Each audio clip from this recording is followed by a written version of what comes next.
Welcome back, everybody, to Pokemon Black Hardcore Nuzlocke Day 10.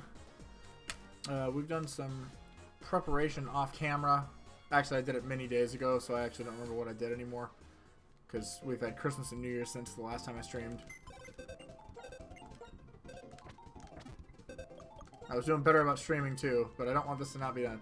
I trained the Seismitoad up to level 43. I got everybody up to level 43 almost. Sock is there, Crustle's there.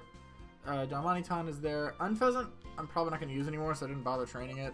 Litwick we trained up. It was really annoying with the switch thing, but it's about to evolve into Lampent. And then Chandelure when we get the Dust Stone, so we'll be running with Chandelure for a while. We traded the Gollet up to 43. I believe I was holding out on Earthquake, so I was going to delay its evolution, right?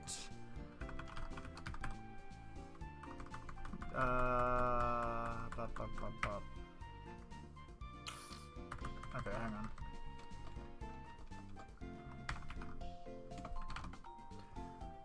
Gollet in Gen 5 learns Earthquake at 45. Yeah, we were delaying Gollet until 45 and then gonna evolve it into Golurk. And that's cool. Good. Awesome. Basculin I stopped training up to. Because if we're going to use a water type, it's either going to be Swanna or Seismitoad at this point. Or Caracosta. I did train up the Stunfisk in case we need some kind of electricity, but I don't think we're going to need it. Simisage, of course. Swanna, of course. Embor. Scrafty. Vullaby. And then these down here have still gotten absolutely no love. And we have Trash the Garbodor showing out to round out the rejects here. If you'll recall, we lost Dutch the Purloin, Sandy the Sandile, and Gearbox the Clink back a while ago. And in our party, we have Excadrill. All these are obviously level 43 for the next gym. We have Excadrill, we have Stoutland, we have Vanillish, which really needs to evolve and become more useful. We have Jellicent, Amoonguss, and Caracosta. And this is the team we're going to be bringing in against Drayden in just a moment.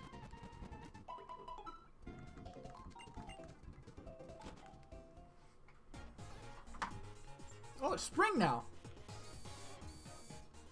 Hey. Whoops. It's not snowy and wintry even more, even though winter in real life is getting under, or is like mid-underway, I think, in most places. Maybe not in California, but, oh well.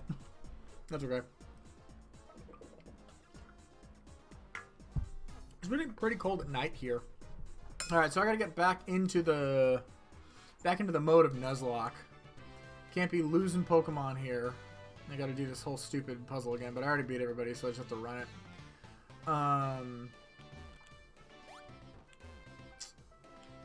Wait, I have to do this.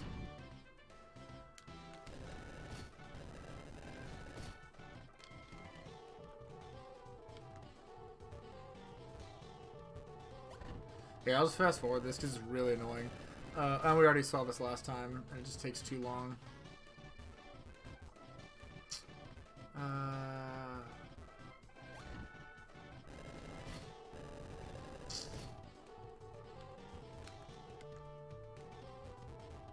Wait. Oh, right. Durr. I knew that. I knew that. I've beaten this.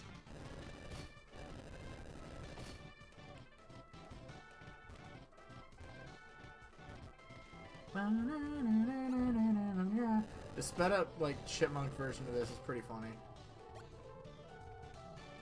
And I do remember this. I have to go all the way back around here.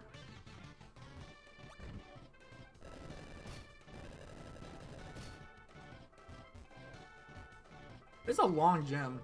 This is why it would be nice if you made it through the gym once, you could just unlock a path to the leader and not have to waste your time doing this again, but there's one of few gripes I have with Gen 5, and it's a gripe that every generation suffers from. Come on, can you please? Alright. What was it? Right. Alright.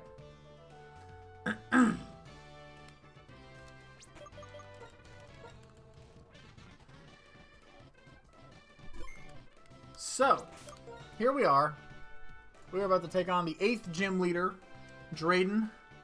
He has a Fracture, a Drodagon, and a Haxorus. 41, 41, 43 leveled. All have... Well, okay, now Fracture has Dragon, Rage, and Dance. Drodagon has Chip Away, or it has Revenge, which is the scary move for Excadrill here. And then Haxorus has a Dragon Dance / Dragon Tail and Assurance. So we have 2 Dragon Dancing Pokemon and then Revenge. I'm actually not so scared of the Haxorus. I am a little scared of the Drodagon for Eska's sake here. Eska is not the sturdiest thing in the world, especially with a minus defense nature here. It does have Swords Dance, though. So, barring... Does Eska outspeed... excuse me. Does Eska outspeed Haxorus is the best question to ask here. Because if it does, we're fine. Can we get a Haxorus at level 43?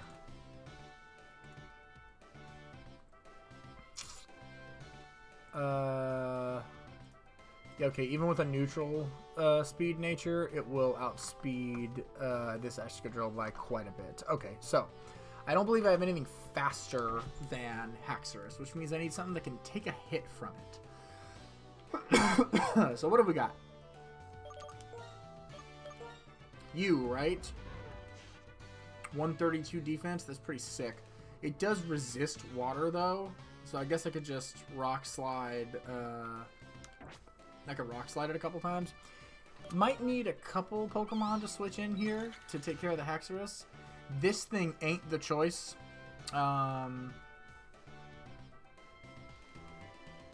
In fact, I actually have a plan here. I might lead Vanillish here and try and take out the thing with it. Oh, chill. I might lead Vanillish here and try to take down the Fracture with this. Bait out. Well, I could just lead Exca then, right? But I might want Excadrill healthy for the Haxorus if things get dicey. At least so it can switch in and save somebody, maybe. So I think we take it out with, excuse me, with Ice Beam here. May not kill anyway. We may need Exca to take out Fracture anyway. But it does have the Eviolite. We do have Big Root, Giga Drain, Sushroom as well. However, Dragon also resists Grass. It does have Sludge Bomb and Toxic, though. We can always Toxic Stall if worse comes to absolute worse. Let me bring you down just a little bit. That's a little bit better on the angle. I think we're going to use Caracosta as our answer to the Haxorus. Unless, of course, it Dragon Dances, in which case that's scary. I think, though, I want to bait out Drodagon's Revenge on Vanillish, and I want to switch into Jellicent here, who, because it's a Ghost type, is immune to fighting. And then we'll just Shadow Ball it, and we can even recover then. I do have Intimidate Stoutland to switch into the Haxorus if it does start to set up Dragon Dances. So we can always just, we can switch in, we can Thunder Wave it, because Stoutland is nice and tanky. Can take a hit, for sure. Wow, Stoutland almost outspeeds. Stoutland almost outspeeds Haxorus. I don't suppose it does it? Well, no, I don't want to switch into Drodagon's Revenge anyway. So, we do have Stoutland that can help out with the Haxorus. I think between Caracosta, Haxorus, and excuse me. I think between Caracosta, Stoutland, and Excadrill, we're going to be just fine against the Haxorus. So I think, actually, we're going to lead this. I'm going to play it safe. I'm not going to worry about Swords Dancing the Exca. Because I don't want to put all my eggs in that basket and then it get killed on accident, you know. Exca's going to be so useful going forward. Just not against the fighting gym leader. Alright. Exca does resist Dragon, though. That's right. Steel resists Dragon. So it can probably take out Haxorus by itself, then, now that I think about it. I think we'd probably leave with Steltland, Intimidate Thunderwave on the Haxorus, then we switch into Exca. That should be fine. Yeah, we'll do that then, just to get it in safe. Is it good to leave Vanillish here then, or is it better to do just Exca from the beginning? Because Excadrill will bait out the... Excadrill will bait out the Revenge too. I actually think Exca's the right choice here, because Vanillish sucks. 75 special attack compared to 139 attack. Yeah, garbage. Alright, there you go. Never mind, I'm changing my choice here. Alright, we'll turn the battle scenes on. And here we go. Welcome. Thank you for coming. I'm Opelucid City's Pokemon Gym... Opelucid Pokemon Gym's leader, Drayden. As the mayor, I've given everything to developing the city. As a trainer, I've simply been pursuing greater strength. But what I'm searching for now is a young trainer who can show me a bright future. Perhaps you can show me that future the way Iris has. Last gym battle, everybody. I've never fought him in Black and White 1. I think he has the same team as in Black and White 2, though. Lead with the Fracture. I wonder if we'll go into Haxorus first. A lot of the gym leaders have been going with their aces second. So perhaps I should set up a Swords Dance. I could. Is that scary? Is that dangerous? I outspeed the Fracture, right? If I do, maybe I Swords Dance here.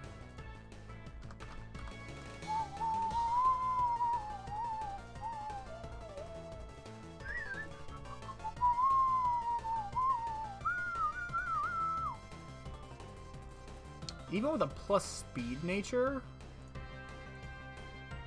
Yeah, I should outspeed it, even with a plus speed nature. Okay. So unless it Dragon Rages, that's a little scary, but here, we'll go ahead and set up a Swords Dance, and actually we may just be able to sweep now.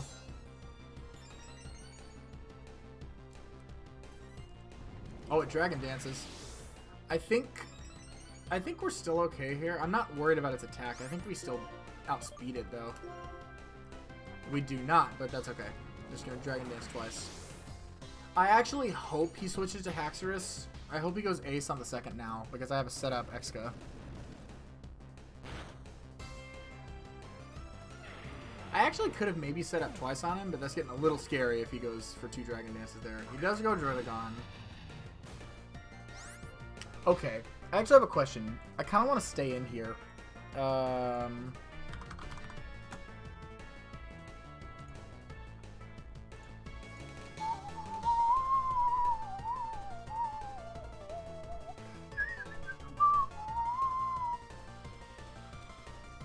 It's not smart to. Drayden has a really high attack.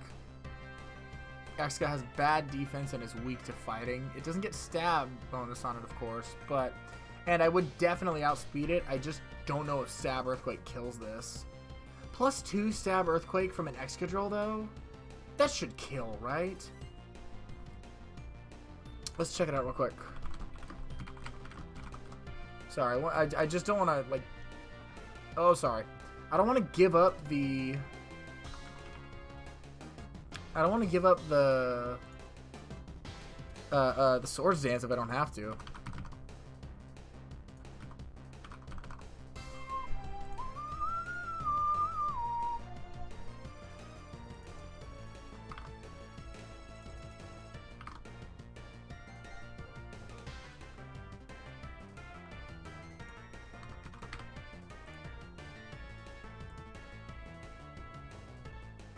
Alright, wait.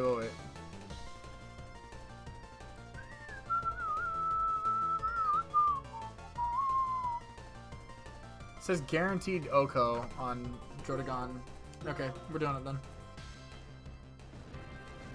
Swords Dance, Earthquake. I mean, I could have probably counted on that anyway, but I didn't want to take that chance on Exca, you know? If I lose him here, that sucks. I think he would have taken the hit and it would have been fine, but hey, we got it. We're good. And Haxorus.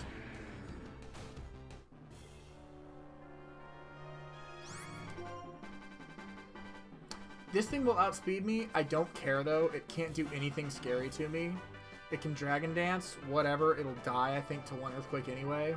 And if it attacks me with It has Dragon Tail and Dragon Rage, maybe? And it has Assurance? Let me check real quick. It has Slash, yeah.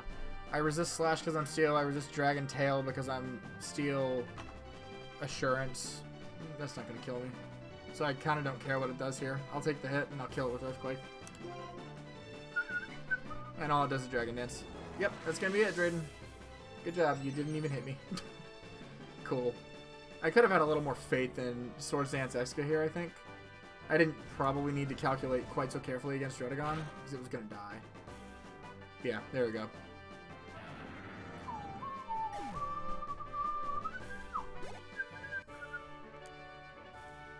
This intense feeling that floods me after a defeat. I don't know how to describe it. Other than, damn it. Wonderful. I'm grateful we had a chance to meet in battle.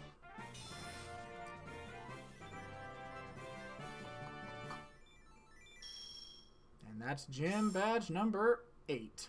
Boom. We did it. The legend badge. Well now, you've obtained all the gym badges in Unova. Now all Pokemon will obediently follow your commands. I also want you to have this. It's a TM I'm particularly fond of. It's called Dragon Tail. Forces a switch, right? I guess that was a strat that he could have employed on me. In other words, it switches your opponent's Pokemon. Now I have something to ask you. Head for the Pokemon League and go after Alder. The Pokemon League is past Route 10, which runs from Opelucid City to Victory Road. I know Alder's strength, but I don't know the depths of N's power. The Dragon Head goes down after the fight reloads the area. Obviously, there's the teleporter, so why would you ever do that? I was just curious. Like, I thought it had done that. Cutscene immediately, probably? Excuse me. Hello, is Drayden as tough as ever? Not really. I killed him in 4 moves, counting Swords Dance. Oh, I came to report on how to resurrect the legendary Reshiram. I thought it would be better to tell you in person than over the X-Transceiver. As for that conclusion, well, I haven't figured it out yet. I'm sure the Pokemon will wake up when it deems someone worthy. More importantly, aren't you amazing? You have all 8 of Unova's gym badges now, right? You've become so strong. You probably don't even know, but you've changed a lot since you left Nuvema. Well now, I'll show you where I'll show you where such a strong trainer should head next. I know, Victory Road. I know. Route 10. Go down Route 10. You'll arrive at the badge check gates. Once you get through Victory Road, which is past the gates, you're finally at the Pokemon League. Oh, that just made me think of when I was showing you around the Pokemon Center in Akulima. Toko, do you regret setting out on your Pokemon journey? No. It's been great. Thanks. That's the greatest answer you could give. I was really happy to be able to give you 3 of those Pokemon as a present. These Pokemon create chances to meet more wonderful Pokemon and people. Toko, this is a present for you. And that's going to save our Nuzlocke from Reshiram. This Master Ball is the most powerful kind of Pokeball. It will catch anything. This is the only way I can support you, except to say, be true to yourself. No matter what happens, stay strong and keep going with your Pokemon. See ya! Alright, we're going to do some theory crafting before we get to N and Getchus, of course. However, we already kind of have some ideas on the Elite Four.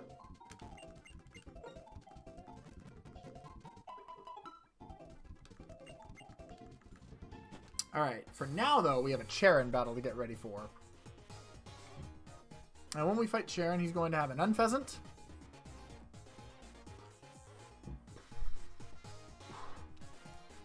Which I can actually lead Exca on. He's going to have a Leopard, a Simisear, and a Samurott. I lied, I do want to update my team just a little bit here.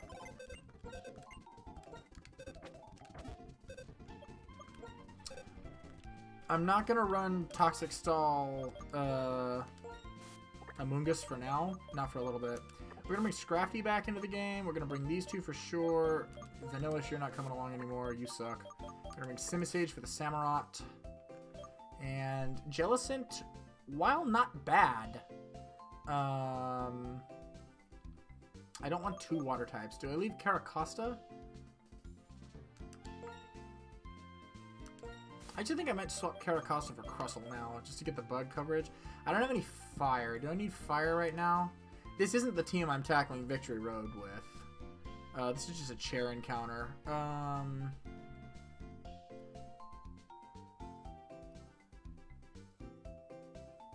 No! Well...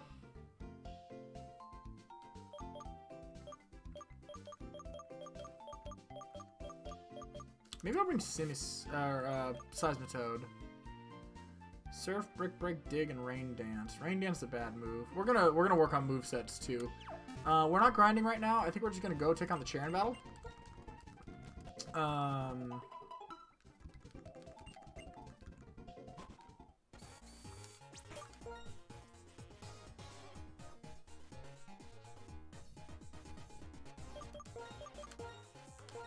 Let's get some items out here.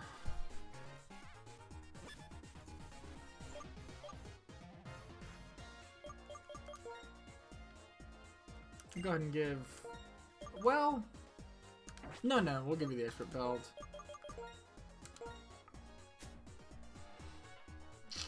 And you can have...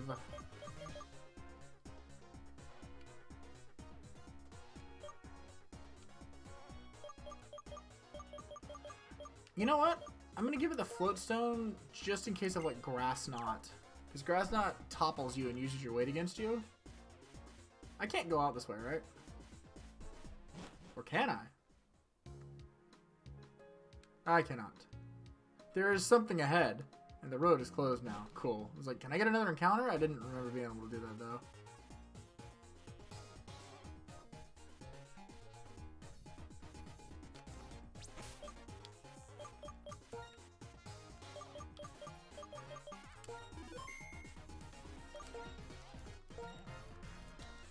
Alright, y'all. We're on to Route 10. We already got our Vullaby there.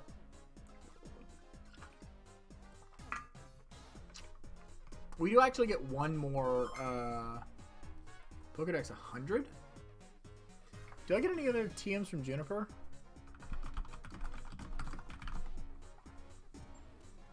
Sorry. One sec. Alright, we're done loading stuff. She'll give me hidden power.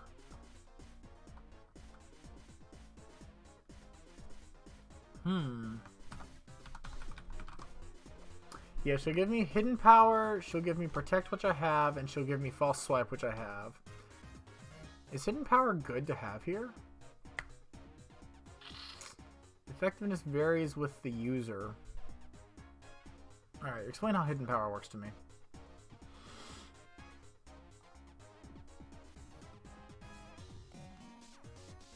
Don't want to? Okay.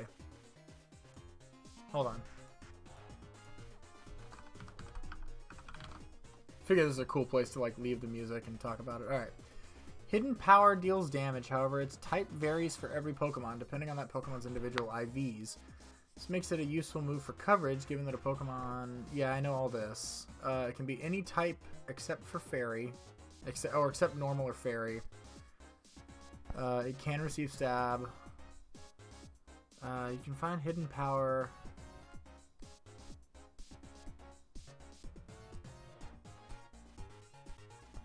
Oh.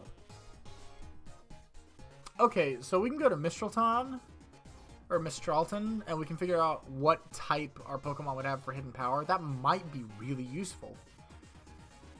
Hidden power is a base... In Gens 2 through 5, the base of hidden power ranges between 30 and 70 depending on the user's IVs. The move will be boosted by the ability Technician if it's only 60.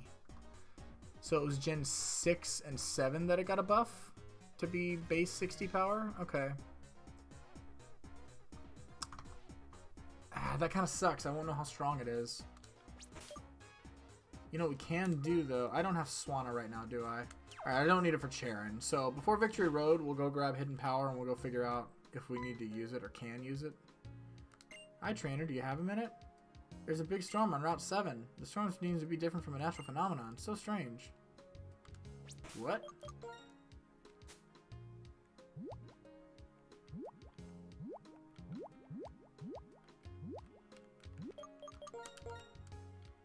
Route 7.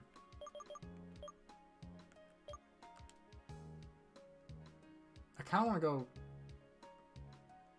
I kind of want to go see it.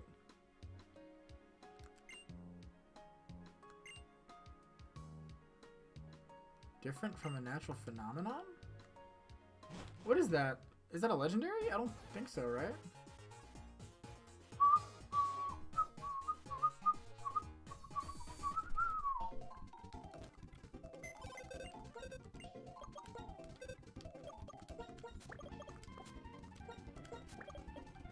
That is not where you go.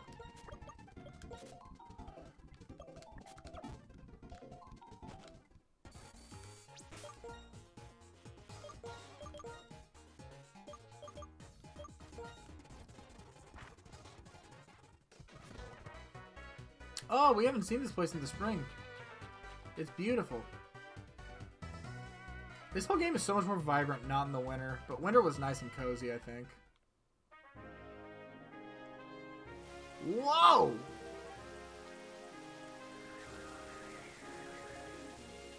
Oh my god. Is this like Tornadus? God damn. What's happening here?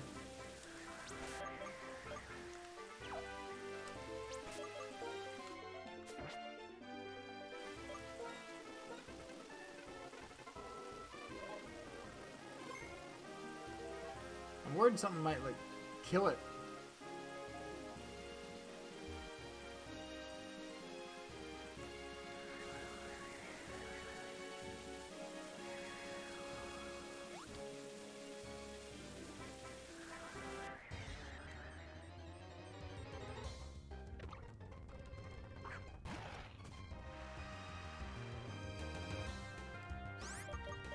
Yeah, I'll say it started to rain. God. Okay.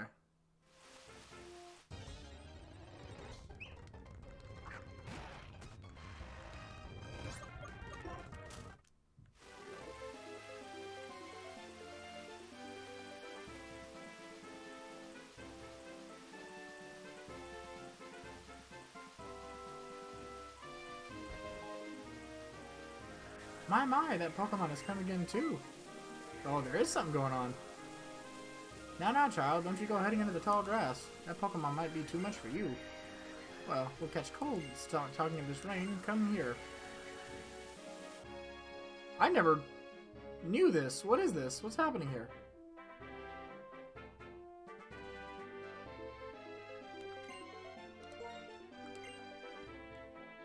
Yeah, tell me about what's going on, though. It is Tornadus. Causes windstorms. It flies around the region while letting loose wild winds and pouring rain. Here, now, have some soup, dear. It'll warm you up. The heavy rain is ruining the crops I've worked so hard to raise. What a troublesome Pokemon. I thought I would try to catch it, but it flies around so fast that even when I thought I'd found it, it just flew away. In one day, it can make a lap around the entire Unova region. In the mornings, it's in the south, and in the evenings, it's in the north. It shows up here in the evenings. Well, obviously I can't capture Tornadus in this playthrough. Oh. What?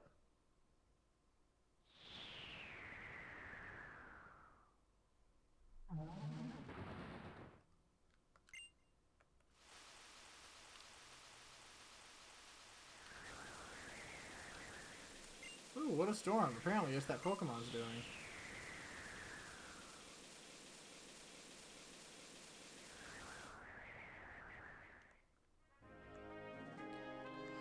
Ah, wow, I never actually experienced that in the original game. That was cool. Well, that was worth it. I enjoyed seeing that. That was awesome.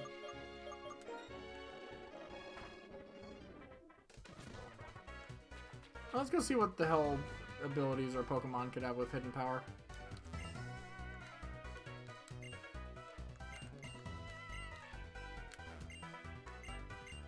Move the leader. Move reminder. Wait. Who will check the typing? Is it you? No. Is it one of these people? Might be in the Pokemon Center too.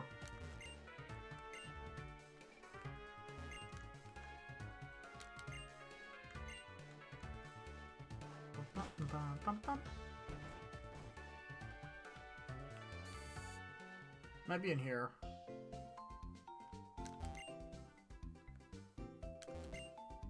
Yeah, here it is. Okay. Yeah. Alright. Useless, but also it's a special move, so I'd be careful about who I would teach this to anyway. You could learn it. What would your hidden power coverage be? Rock? That's not all that great. It's not terrible. That's useless. You'd have stronger water type moves just by like... I'm sorry. Did I just say Swannas would be electric? That could be useful. That's something to keep in mind. As a matter of fact, I'm going to write that down real quick. Hold on. Sorry, I had to minimize the thing for a sec. Pokemon Black Nuzlocke list. Hidden Power. Swanna. Electric. Okay. Cool. Well, that's good to know.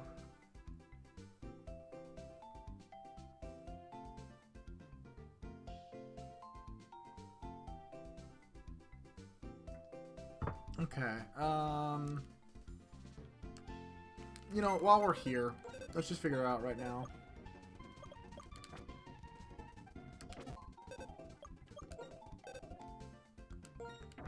It's a special move. There are so few Pokemon that can learn special moves that I would teach Hidden Power. I could potentially teach Litwick. I would potentially teach Unpheasant. It depends on what it learns, if it's useful or not. I would potentially teach Jellicent. I would potentially teach Vanillix. I would potentially teach Amoonguss. And just while we're standing here, well, his was Rock, right? Simisage. So I'll write him down too. Why not? And I might teach Golurk, but probably not, right? Nah, I wouldn't teach Golurk. I mean, I might teach Stunfisk, I guess. Let's check these 6.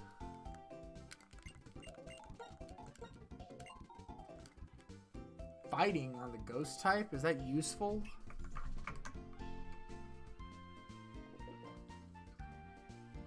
It offers dark coverage, but I would never leave Chandelure around on a dark type anyway. I have way better options than that. Because I'm relatively sure Steel resists dark. I have something that resists dark. I'll write it down anyway.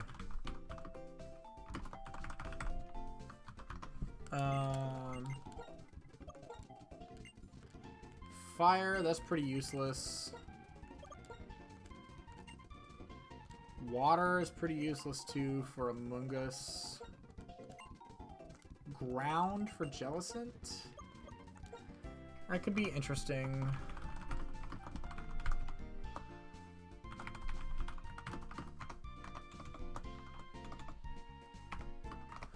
Vanillix would be poison, that's trash. And who was the last one? Flying, that's mega useless. Okay. So the only one that might be useful to learn would be Electric on Swanna.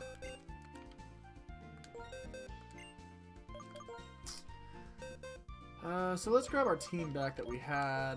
We have Exca in the lead here. We have Stoutland.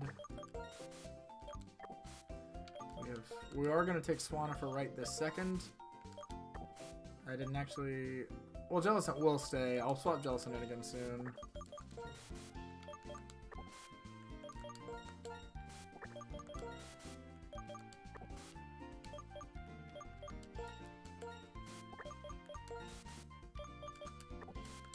Alright, sick. So Hidden Power Swanna might be good. Getting that electric type coverage.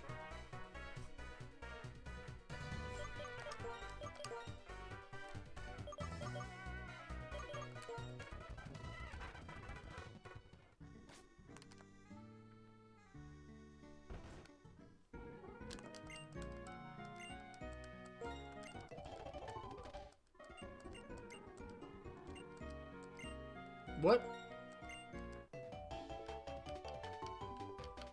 It says after 100, I'm supposed to get Hidden Power. Is it only post-game?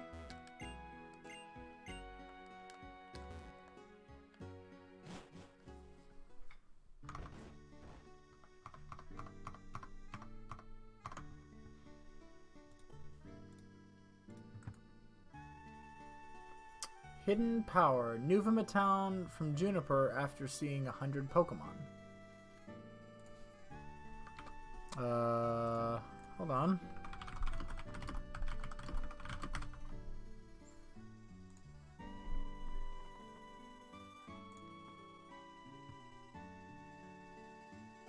Sorry, it's loading still.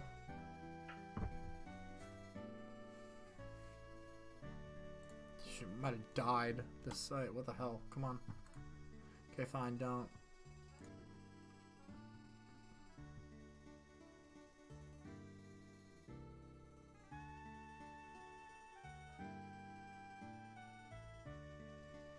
Okay, it's actually 115. Never mind.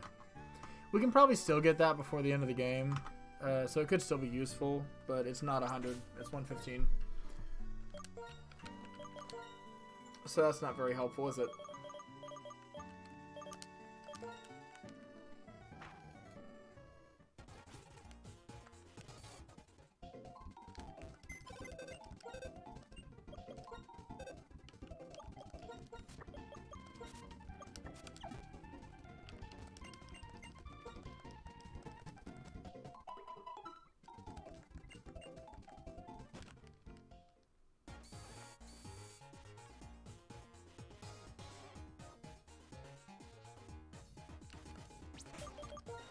Alright.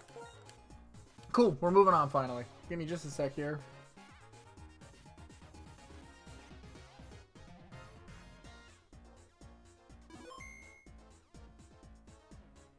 That was a long save.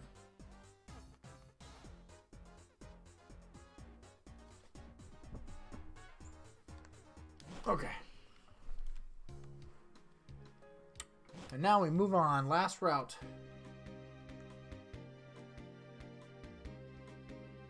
You're definitely a trainer, right? Damn, another Volleyball. Really? One step? Come on.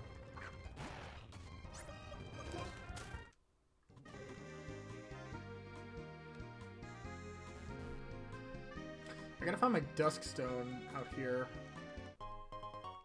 Ah, that's nice.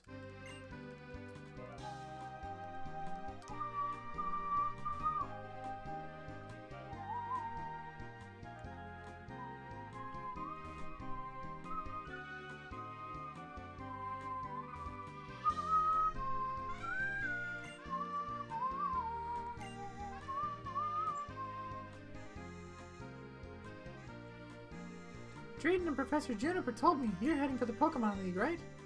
Since it's Alder, since it's the champion, I think it'll be alright. Worst case scenario, you'll be battling Team Plasma's boss N. I need to know if you can handle it. Dude, you've never even come close to beating me. What makes you think you have the right to, like, test me?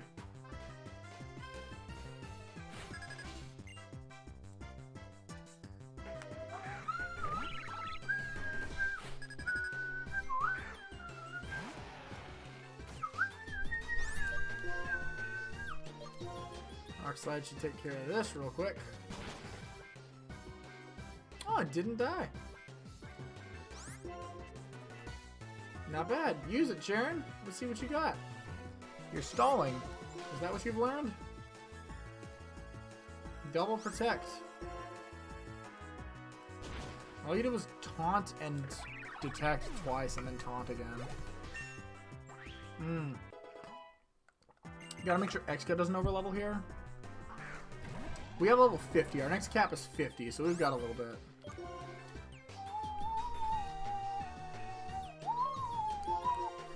You know what? Brocola here has taken out this Samurott since it was a little Oshawott. I feel like it's poetic to do it one more time.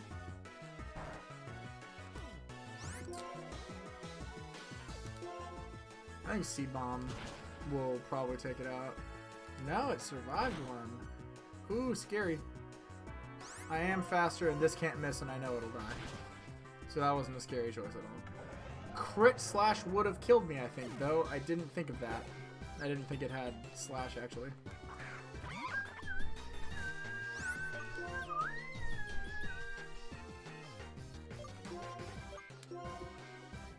You're very specially defensive. Let's bring out Jellicent. I think, aside from grinding, this might be Jellicent's first battle.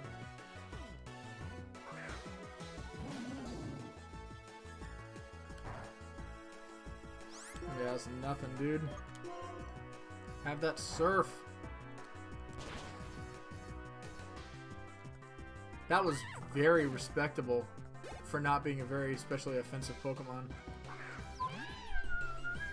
You are weak to dark though, so you're gonna use a dark move because you see that, right? And because Fake Out wouldn't work on me.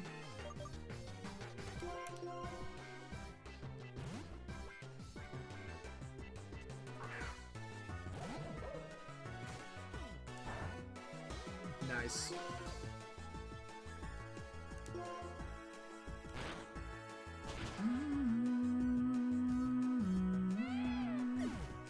Guys, I didn't Thunder Wave a Limber Leopard this time. Thank you, you really are great. Yep, you are something else, and I mean that sincerely. Right, now I have to make your Pokemon healthy. Oh, thanks! Save me from going back. Right now, there's no way I can compete with you, Toko. If there's anything I can do to help you in the battle within, just say so.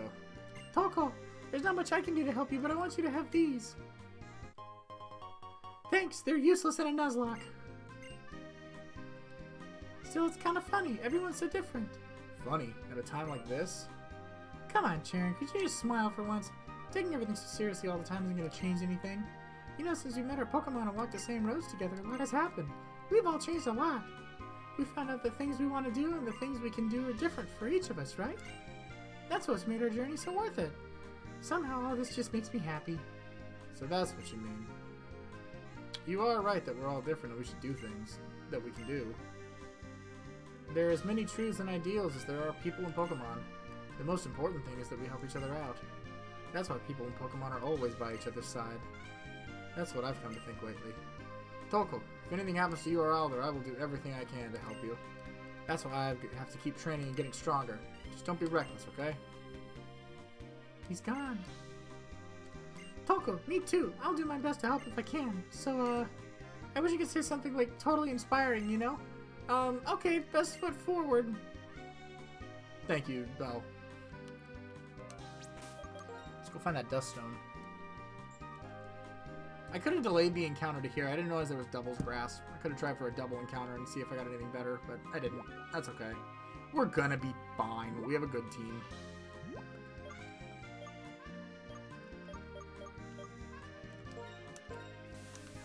Stock up on some more of these before Victory Road. Oh, it's fungus. Oh, just it's straight up Amoongus. Okay. Oh no! I knew it was a fake. I could tell it was a fake.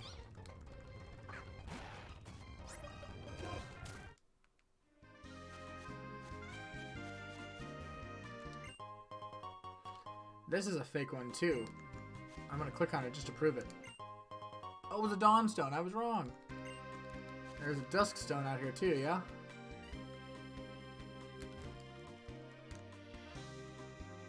Is this the way forward? I don't think so, right?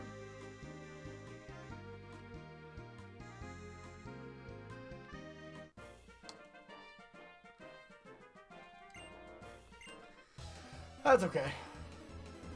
I don't want to overlevel, but I don't think I'm in danger of that, to be honest. Even in Victory Road, there's only like 7 or 8 trainers. Tops. Ay, that's a scary thing. That's a little fucking scary. But I'm not actually that scared. Thank God I brought the ghost type. I didn't bring a flying type to help with the fighting types.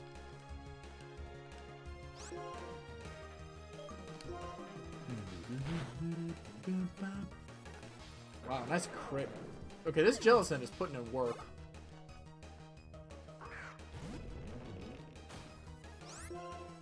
Probably has sturdy. Yeah.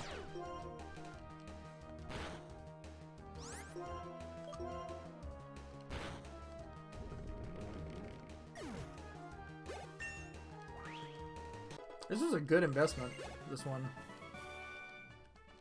Damn, alright, alright. I probably have to... No? Okay. Roar? I fought an extra trainer for Roar? Lame. I now have to get past the veteran again. Alright.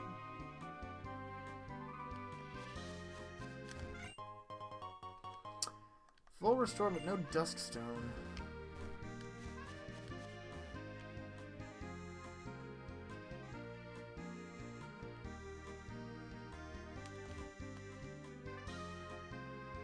Where is it? Hello? I know it exists. I read it on the thing over and over again.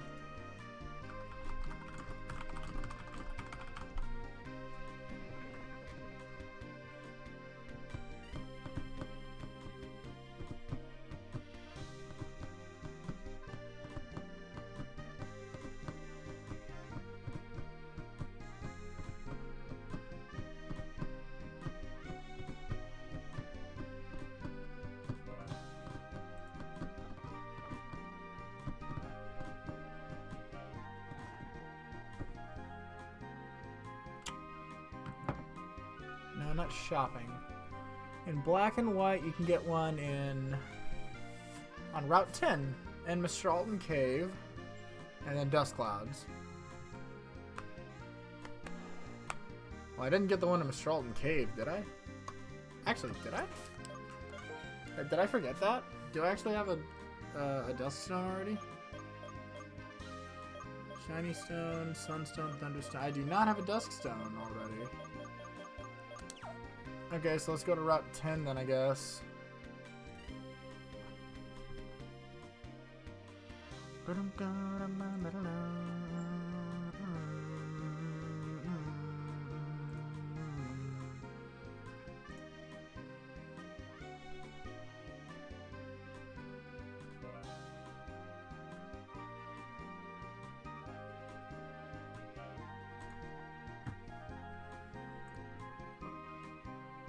Items.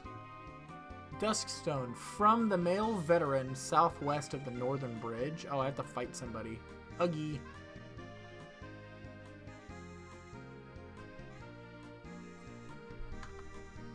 Southwest. Oh, that's that guy I didn't fight. Look away.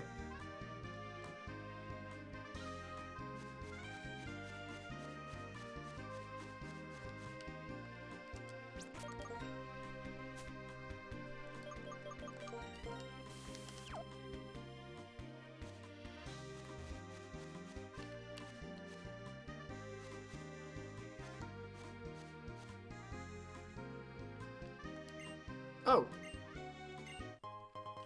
He wasn't even in battle. Thank you for that Duskstone. That will be incredibly useful, I think.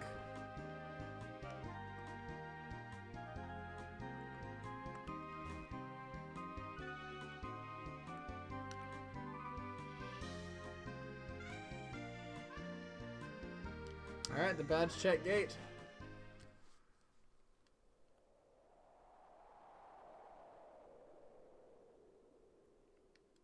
Halt! Unqualified one shall not pass.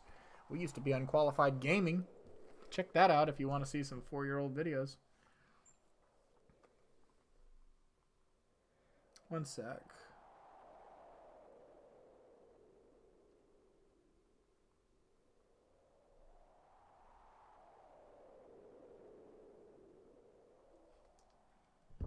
Alright.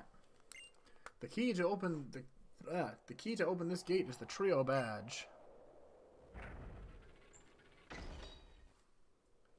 Oh, holder of the trio badge, challenge all that you face.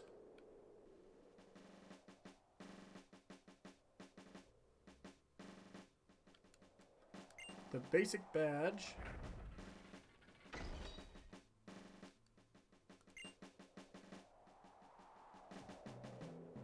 Where am I right now?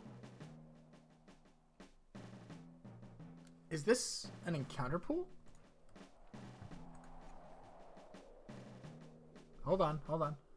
Gotta figure out if I get a second encounter that I didn't think I got. Or is this technically Route 10 as well?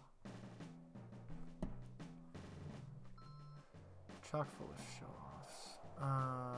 Is the badge check gate its own thing? Looks like it is.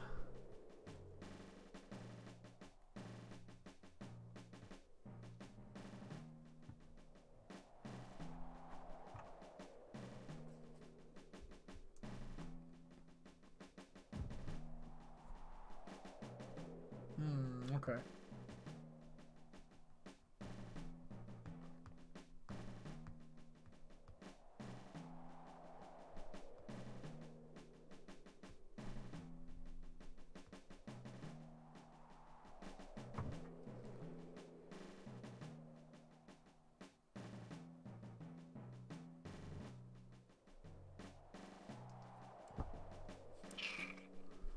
Alright, looks like this is still Route 10.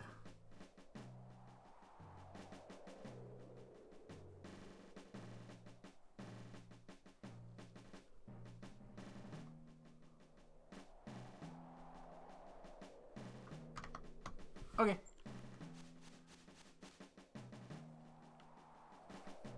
Kind of ruined the dramatic nature of this by running through that, but whatever. Fight valiantly like an insect. He's gonna ruin it anyway. The Bolt Badge. Unfurl a shocking battle.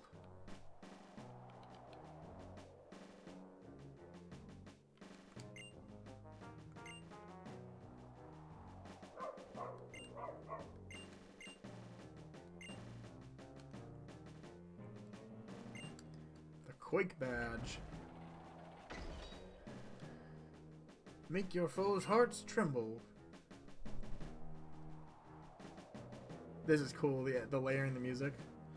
The key to this gate is the Jet Badge. Blast ahead with tremendous force. Well, this is neat.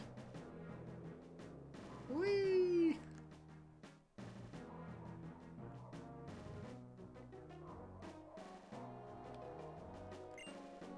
Freeze Badge. Be as sharp as an icicle? Something like that?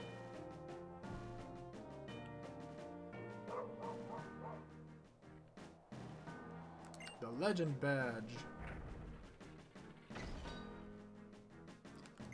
Pass through Victory Road, which lies beyond here, and head for the Pokemon League. Prove that you too can be a legend.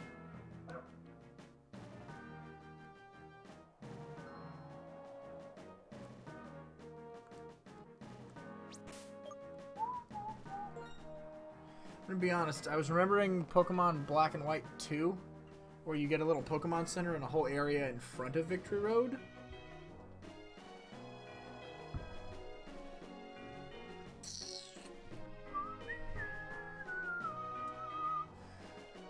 Otherwise, I probably would have gone back and healed.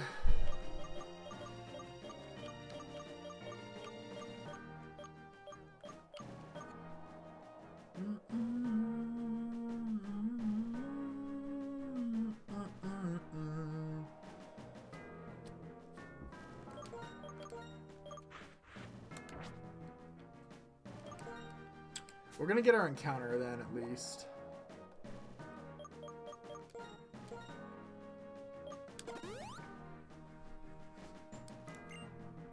I think we're gonna leave with Brocoa here. Alright, let me check what our encounters can be.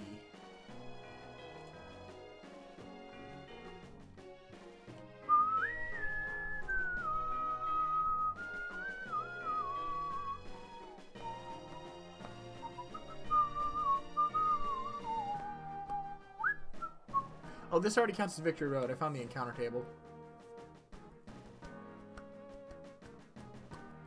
We have a 5% chance for a fracture. A very high chance for a heat more. That's useless. I don't need another fire type. In the first floor, there's a chance for Dano, which would be useless in this. Durant, which wouldn't be very great either because Hustle is a bad ability. It could maybe be useful. It's 40%, which is unfortunate because Woobat, which is 10%, would be significantly more useful against the fighting types.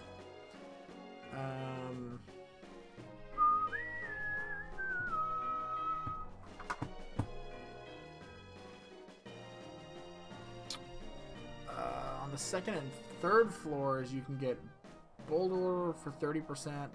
Woobat has a 20%. Durant still has 40. And on the fourth floor, it's the same encounter table.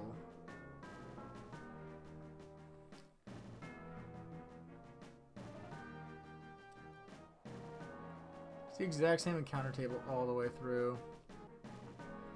Okay, so I think I want to delay till the second floor. The Woobat would be so good here. It would be better than the Mienfoo. It would be better than the Boldor. It would be better than the Durant. If we can get the Woobat, that would be really cool.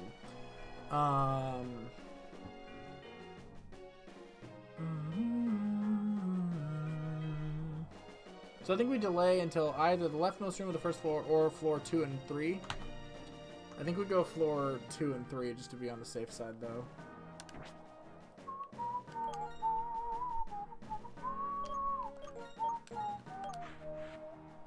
We're actually going to lead Thunderwave Lady here. I guess this is going to be our Victory Road team. Is this good? We've Intimidate Stoutland. Should I go back, actually? We have 2 water types. We do have 2 ground types as well. I actually think this isn't a great team to go through this with. Yeah, wait. I don't like this team for this.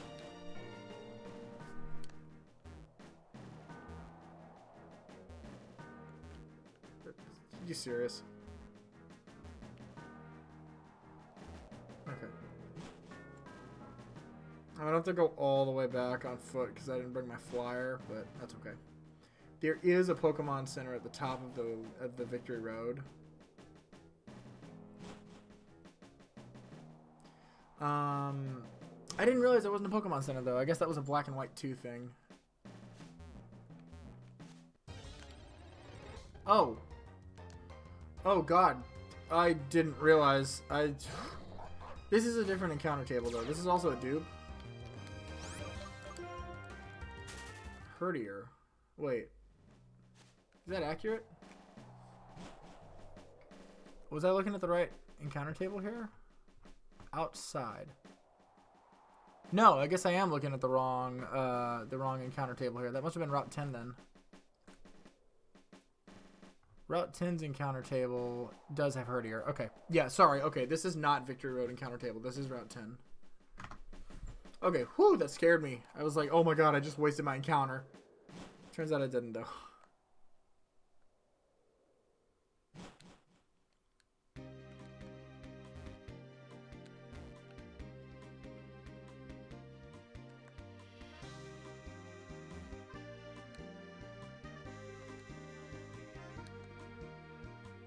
Alright, let's go get our Victory Road team together.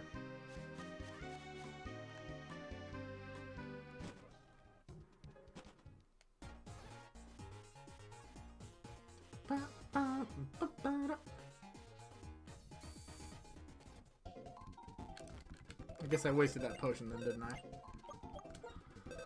Okay. Stoutland is really good. We're bringing it. Simisage is my only grass type, but also has ground and ghost coverage. We're bringing it. Jellicent. Jellicent's proven to be really good so far. I think we're going to bring it.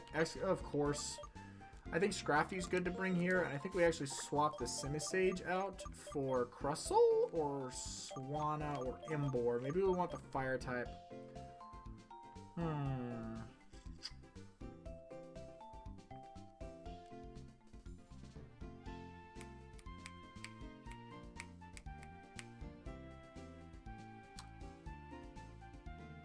Do we bring the... or Darmanitan, I guess. Either is fine. Let's see something. Hammer Arm, Heat Crash, and you have Flare Blitz Hammer Arm. Heat Crash is probably better to get through the Victory Road with, and Bulldoze. So do we bring Imbor? We haven't really used Imbora since it evolved. It's pretty like beefy now in terms of its attack.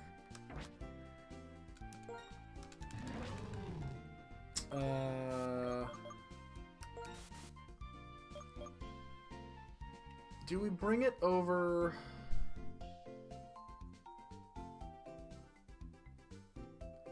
Do we bring it over something I have here? I mean, I guess Stoutland, right? But Intimidate is so good, and so is Thunderwave. Simisage, maybe? Grass is only effective against so much. I just don't have water-type answers without Simisage, and water's the most common type for sure. And I have too many water weaknesses otherwise. Yeah, I actually think we're going to run this team. Because while fire is effective against steel, so is ground.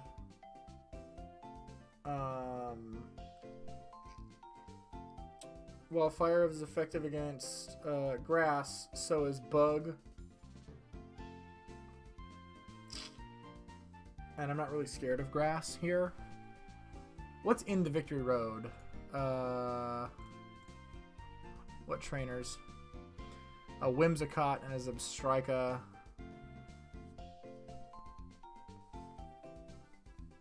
Zebstrika is annoying because it learns Flame Charge, right? Yeah. Stoutland and Scolipede, Behaim, Heatmore, and Lilligant. There's nothing in here that I see that's particularly like... Aside from Clang, but Clang's weak to ground as well. Yeah, I see nothing in here that actually like forces me to have a fire type. I'm gonna run with this team.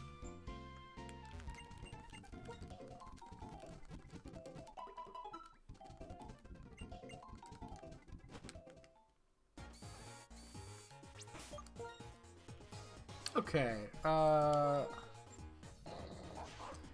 Return, Retaliate, Crunch, Thunderwave, that's fine. Seed Bomb, Shadow Claw, Dig, Leech Seed, that's not bad either, good coverage. Up, Surf up at the top. Shadow Ball, Recover, Brine's pretty useless. I wonder if I can learn something better. Earthquake, Rock Slide, Metal Claw, Swords Dance is pretty good. I wish you learned Iron Head though, Metal Claw is kind of useless at this point. Maybe we'll drop Metal Claw later for something better, because Stab Steel... Like, Steel's good against rock, but ground is good against rock and would be better. Just to use Stab Earthquake. Brick Break, Headbutt, Scary Face, Crunch. Headbutt is kind of here. Scary Face is speed lowering, which could be pretty good, actually. Depending on who it is. Like, that could be useful against Hydreigon, for example, at the end. So I don't really want to drop that. Rock Slide, Slash, X Scissors, Shell Smash. I could drop Slash for something else.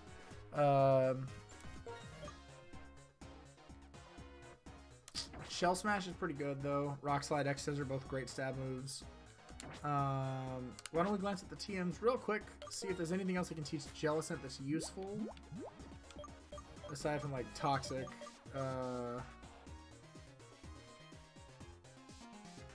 It's your niece's 5th birthday in a few days, and she's obsessed with Pokemon. Hey, that's awesome. I love it.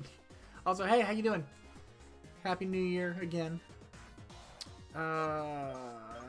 What have y'all been up to? What you doing today? I guess I could teach it Protect. Protect is always good. I have to find a gift. Well, it sounds like you can't go wrong with Pokemon stuff, right? Rest, Attract, Thief, False Swipe, Scald.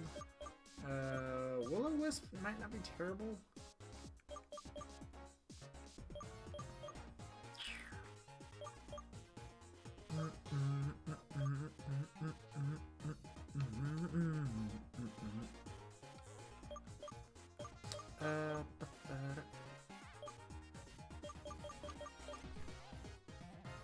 It was all Pokemon plushes and Let's Go Pikachu. That's awesome. I mean, I guess Protect, right, is always a better move to run than Brine, because I'm never going to use Brine over Surf anyway. So it just gives it a little more coverage here, I guess, for now. Or, I guess, maybe it's stalling, right? But you can Protect from a particularly nasty attack and scout out some, like, if the Hydreigon was going to use Dark Pulse on it, just as the first example that popped into my mind. That's adorable, though. I'm glad she's so into it. That's great. Wait. Forgot I need to buy shit, too. There is no Pokemon Center up there.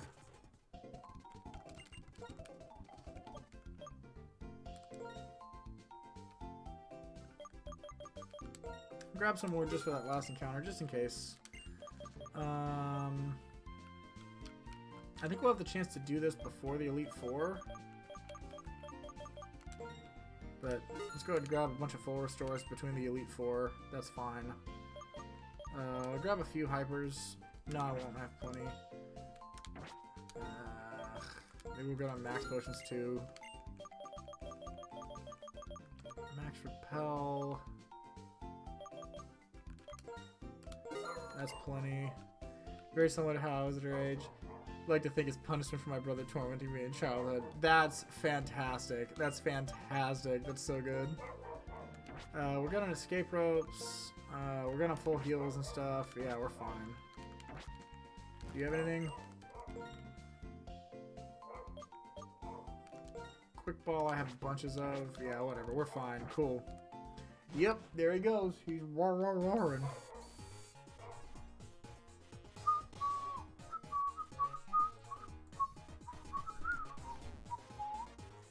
Alright, we're finally off to Victory Road.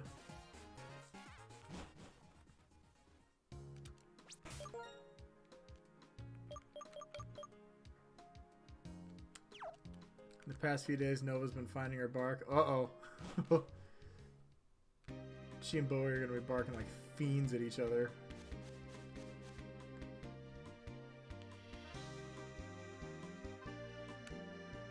Oops. Well, off to a good start on dodging trainers.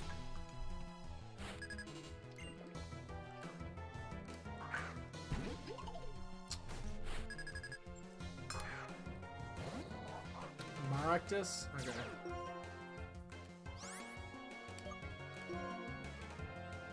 It's really cute. They already do. I need the Barker's coming. She's a cool. Oh, yeah, for sure. God, this Stoutland has been such a great encounter since the beginning of the game. It's like a baby learning to speak. Yeah, of course, of course.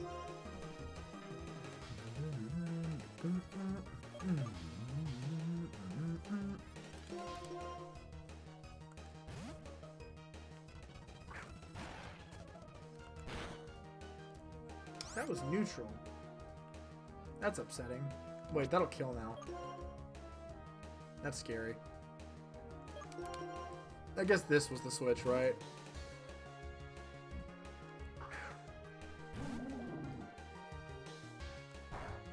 Yeah.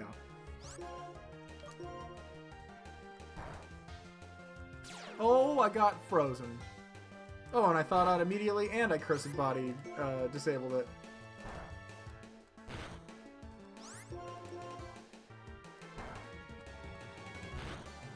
I mean, actually, I think the switch was... was Scrafty or Scraggy there, right?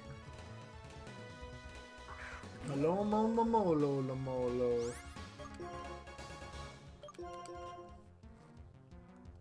I don't think there's anything a Lomomola can do to Simisage.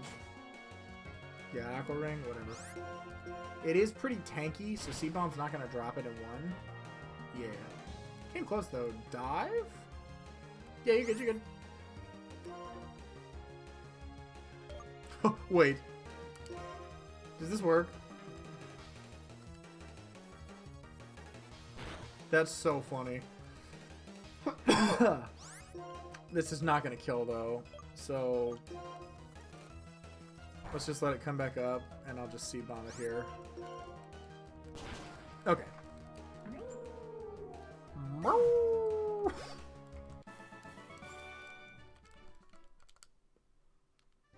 Alright, so back to heal we go. Fuck.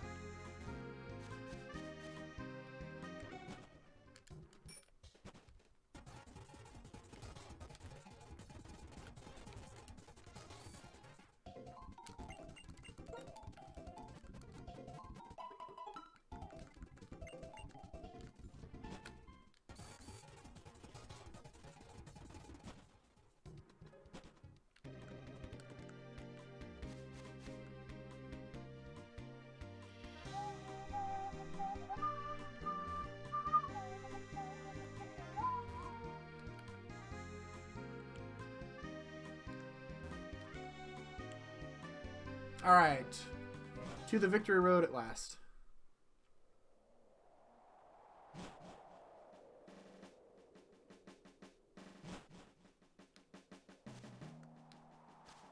These are Route 10 encounters. If we get anything, it doesn't count as our Victory Road encounter. You can't get Herdier in the Victory Road, so I know it's Route 10.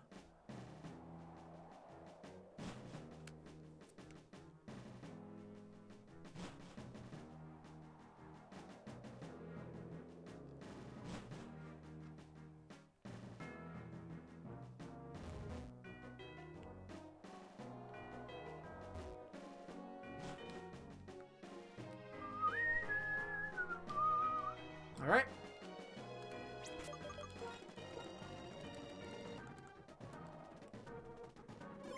Here we go.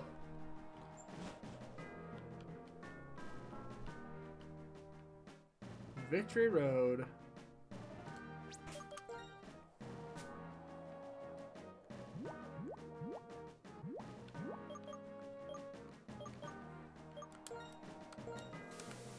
We repel until we hit the second floor in the caves, and then we go for Swoobat.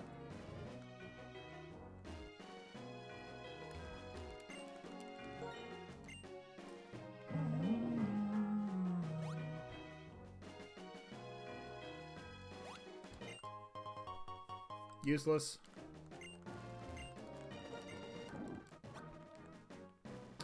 I'm hoping we may get some like fun TMs or stuff in here too. So we'll go exploring a little bit. Alright, no way around it. If I recall correctly, you lead with the Whimsicott, don't you?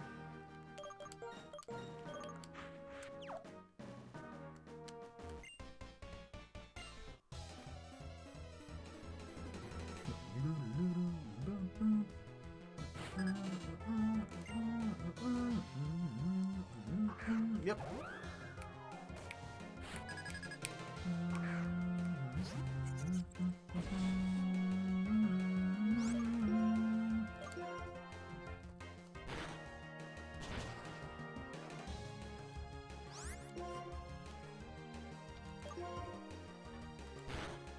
I should have X-scissored actually, but whatever.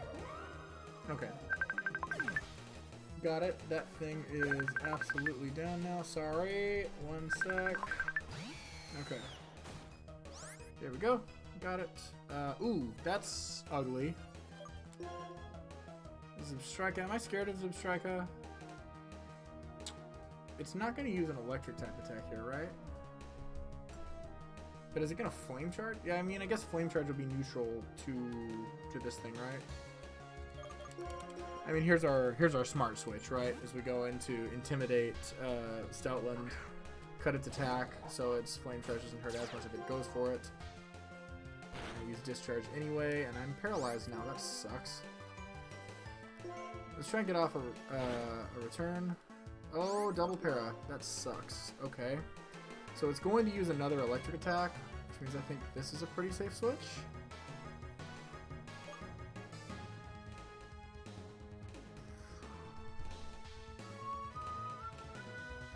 This might actually be safer because Scrafty has really high special defense.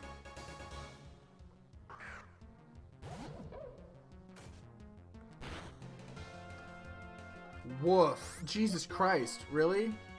Wow, how fucking terrible that was. Okay. This is getting scary. God, I don't want to lose anybody to this Zubstrika. I couldn't have avoided this battle anyway, but like, come on. Okay. I got paralyzed again? Fuck. Stomp. Apparently it does not have flame charge.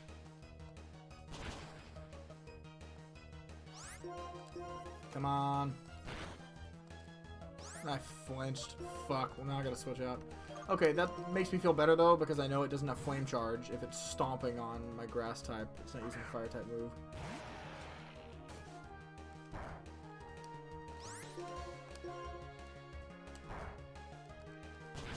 Alright. The reason I didn't want to swap X-Guy in was because of the flame charge, right? Because that would have been a little too scary.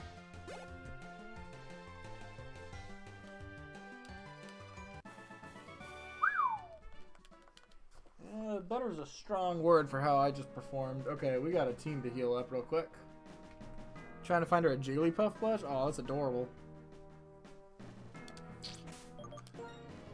Woof! Okay, so that was our first battle, and we got a little fucked up.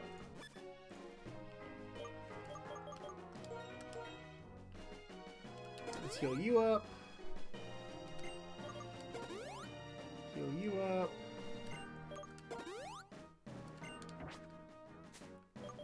We'll buy more of these anyway. Alright, cool. We're fine again.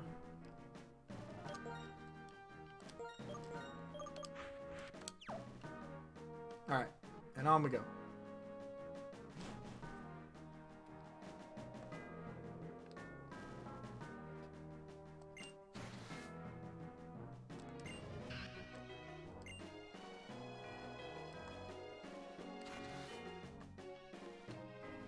Oh, isn't this encounter? I have a repel up though.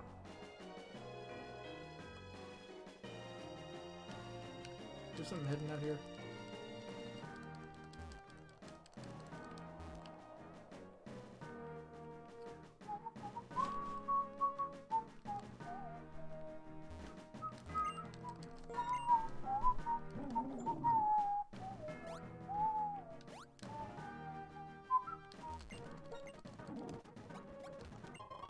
Rare candy. That's actually not bad.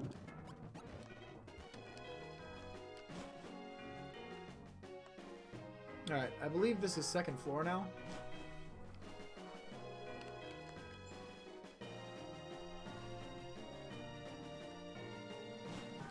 No, it's not. Maybe it's not. Ultra Ball, that's not great.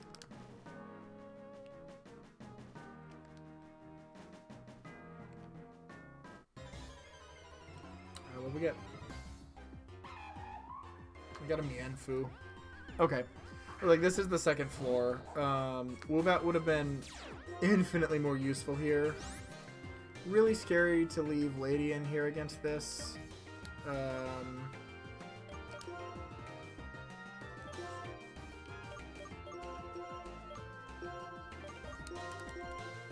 It's not that scary, I guess. It is pre-evolved.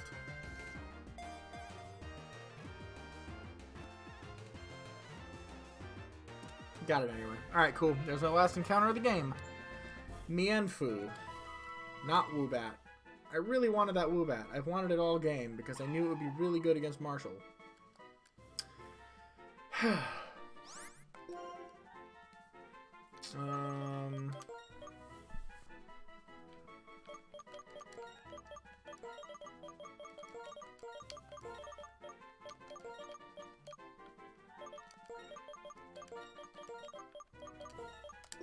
Chinley. There we go.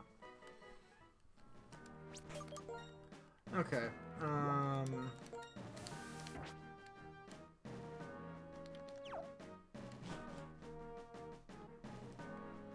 Another battle.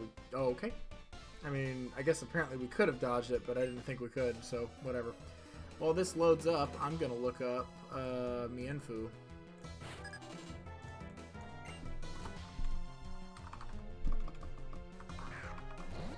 We're gonna get a Stoutland, okay. It doesn't evolve till 50, but we can get a Mienshao. Mienshao's actually not terrible. It's very offensive and fast. It's a fast offensive fighting type.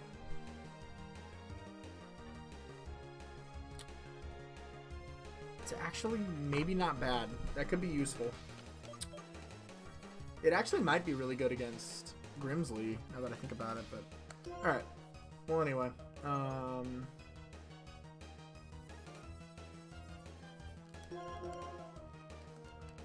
go ahead and switch into Scrafty here.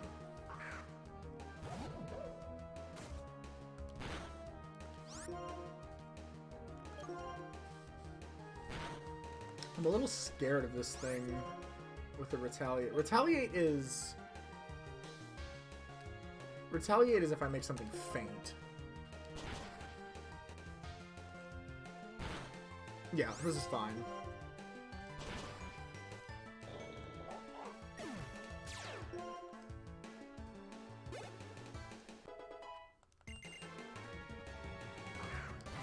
Scolipede, I'm pretty sure, is Bug Dark. Are you weak to Brick Break? No, you're not. Alright, let's get the fuck out of there. What are you weak to? Maybe it's Poison Dark. Right, this thing wasn't Bug. No, that's Drapion. This thing is Bug Poison, actually, I think. If it's Bug... Poison. Steel completely resists Poison. Dexica's not weak to anything here. But I can Rock Slide it. Really, come on.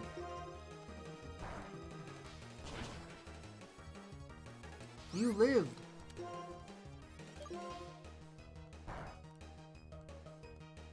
Alright, well, gotta switch out again.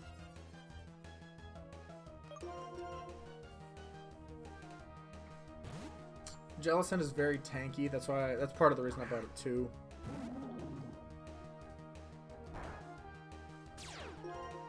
And now you can't use that anymore. Thank you, Cursed Body, coming in clutch again.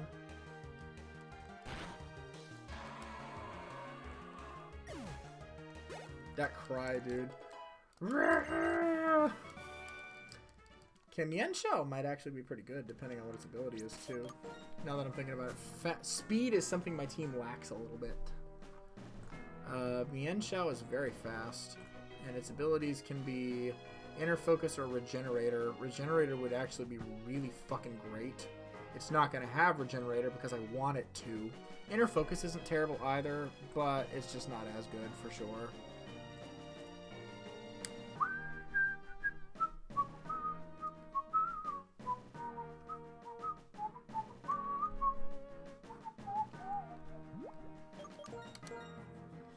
Alright, let's Hyper.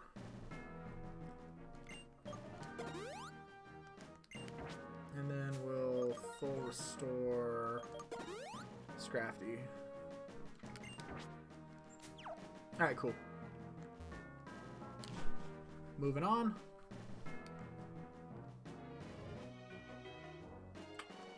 Is it worth it? It's probably worth it, right? Taunt. Could be worth it.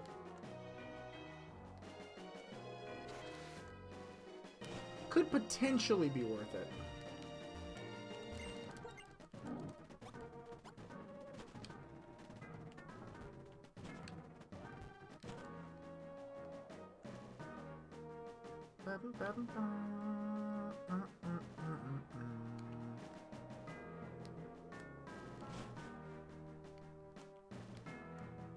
Well, what's in that?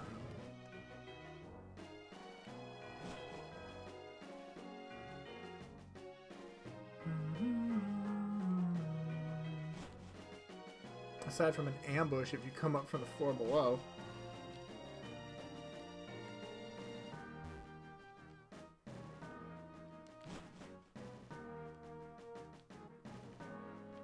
This guy could be useful.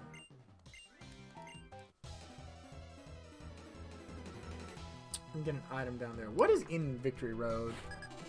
Insofar as items go.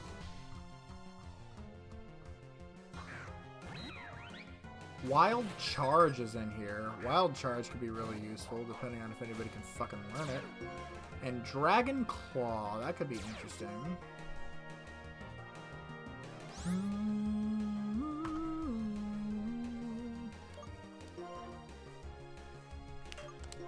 I think we just stay in and crunch.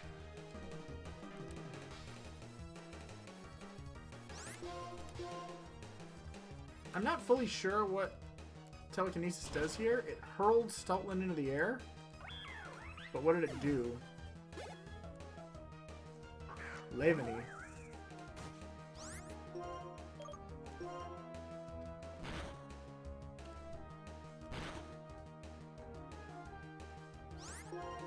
I'm not sure what it did. But that's okay.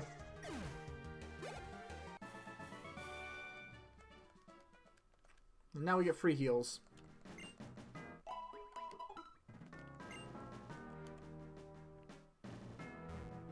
Ooh, I don't have strength on anybody. That's okay. I don't actually care all that much. It'll probably bar me from getting, like, a TM or something.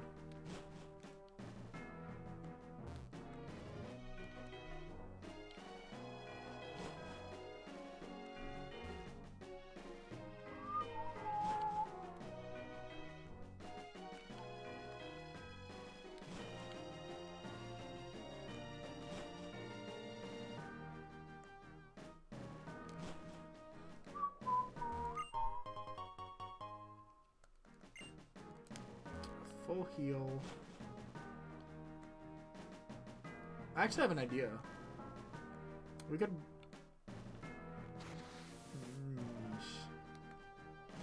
That was a long way down.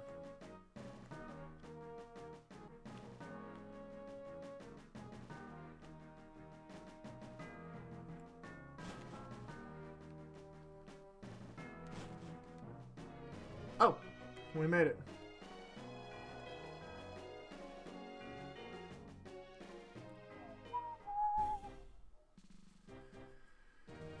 Pokemon League.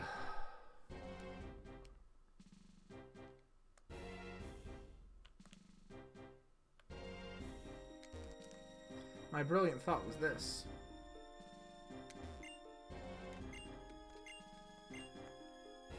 Well, if I lose, technically I'd have to start the whole game over again, but we're not going to lose.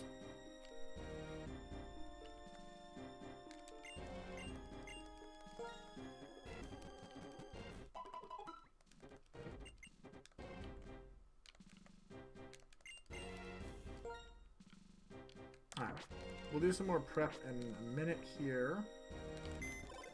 Let's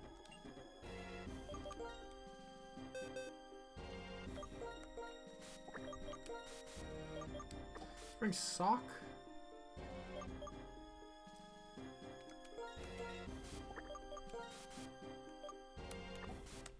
We'll bring Seismitoad just in case we run into more electric types that are a problem. And now, I can go back in, and I can just escape rope back to the Pokemon Center here.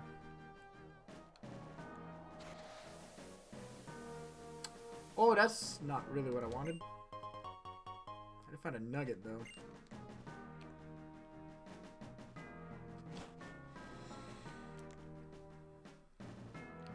Is this Terrakion? Oh man. If only this had been my first encounter. Oh. Alas, I must run from my wanted Woobat. How sad.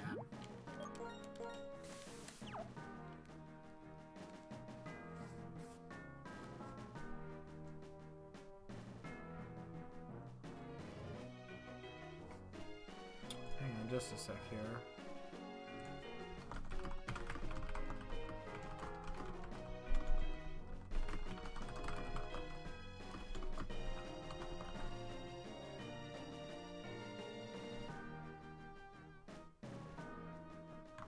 Okay.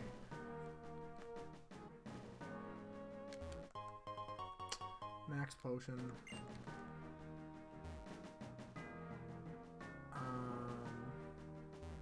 Kind of would like to find Wild Charge. I don't think anybody can learn it. Dragon Claw. That's not bad. Ay, ay, ay.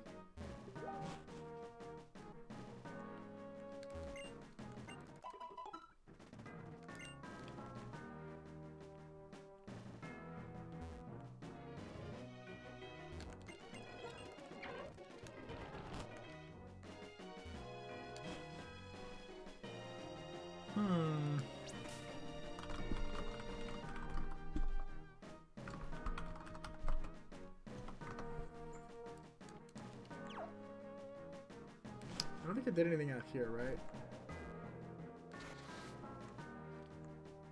Oh, okay. Calcium. Bear in mind that there's a thing over there that I want too. Shoot, I have to slide down on the far left of that trainer up there to get that item, which is probably Wild Charge.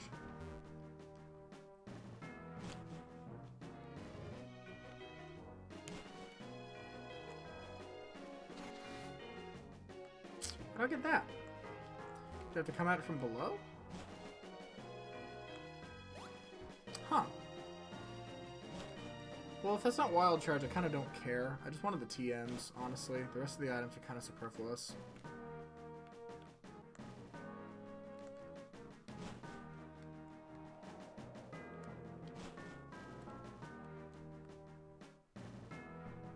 Okay.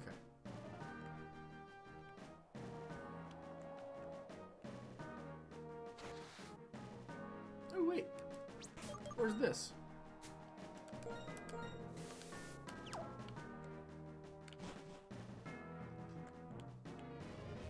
Oh, it's the same cave.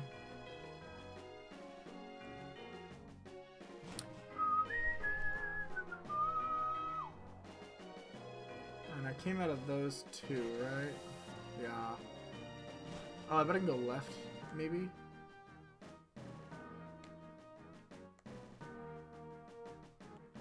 Wait, what about that cave I found with the steps all the way up? Maybe I should go down this way. Okay.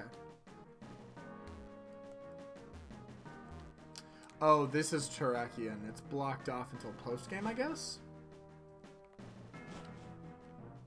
Oh, I'm glad I grabbed Sock. I can get around Victory Road easier now. I can just do that to get out.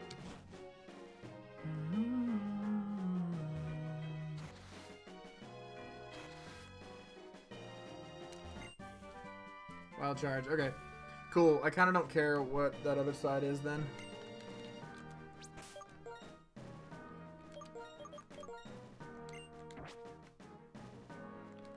Okay.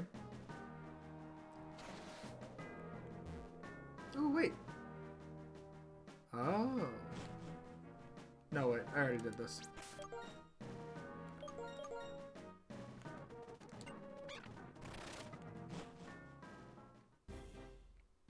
There we go. And that was the point of what I did. Nice timing. Alright. Obviously, we're not ready yet for the Elite Four. Not even close.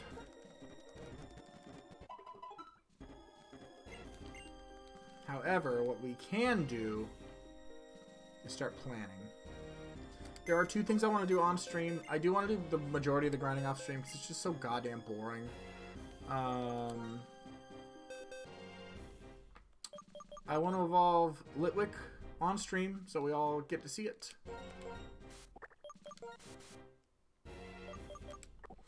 I would like to evolve Gullet on stream. And as kind of a pain in the ass it'll be, I do want to evolve Vanillish on stream as well. These are the last three things we have to evolve. The Mienfoo evolves at level 50. I might get it like to 49, like right there, and then evolve it next time in case we use it for the Elite Four. I won't over level 50, obviously. When does Vullaby evolve? I don't remember.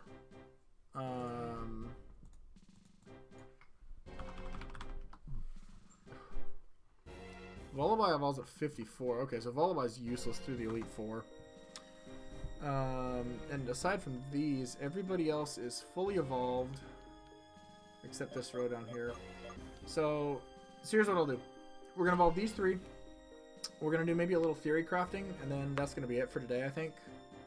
I will grind everybody up to 50, except Mienfoo. I'll get right on the border of 50, and then we'll evolve it next time. And then we'll maybe not everybody. We're going to plan out our team so I don't have to grind everybody. I do want our last several Pokemon to evolve, though. And Golurk is very useful. Chandelure is something I'm planning to be kind of an ace for us. And Vanillix might prove to be useful against Gitchis. So for now... Oh, I need my flyer back.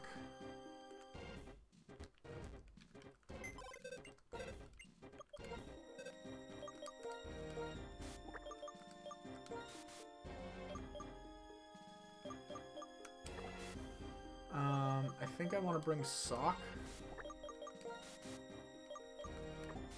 And I think I want to bring Imbor.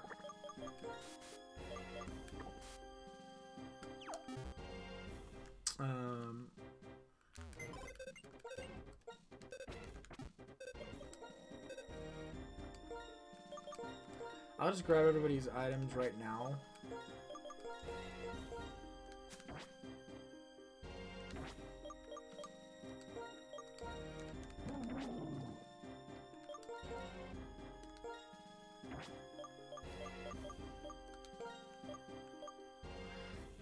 Except you. You can keep that because I'm not going to give the silk scarf to anybody else. And you can keep the miracle seed. We're going to give X to something better than that. You can keep the big root. Alright. There we go. So now we're going to go do a little quick grinding session, and then we'll do some theory crafting here.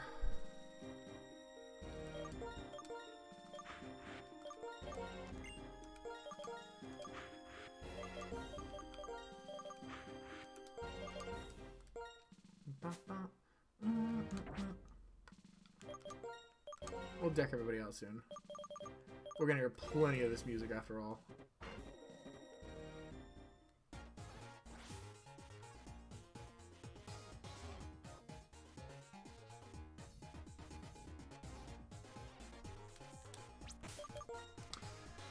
Okay. So where is my lucky egg? Let's go ahead and give that to you. And give one to you.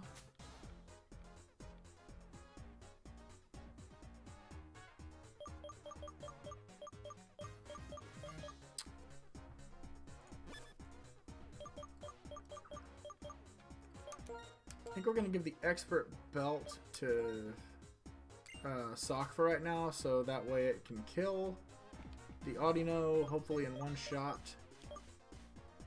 If it can't, we might be using Embor for it. Yeah, I think it's good for now. That's plenty. That's all we need. Alright, let's do it.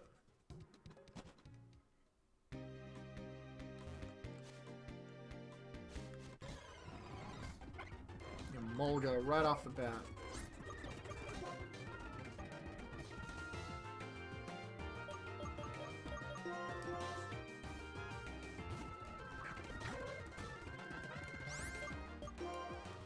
I got scared of Pursuit and Mulga there for a second, but we were fine.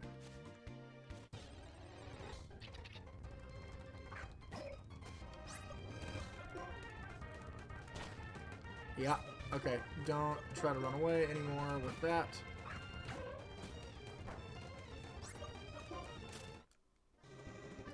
Too weak and slow for that. Okay. We're at the end of the game where I kind of don't care about hypers anymore.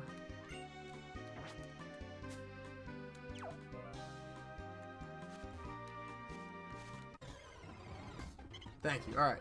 Got some Audino now. Oh yeah, level 43 expert belt. Should totally kill, I'm sure. Yeah, it's been a while since I grinded, but that was fine. God damn. Can we stop with the encounters that aren't Audino? It's so annoying.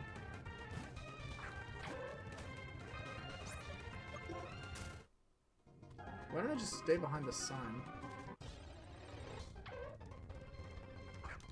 Wait, I have an idea. I have an idea.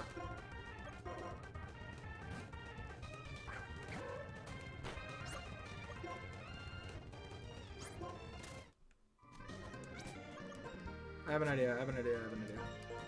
Let's heal up. Nope.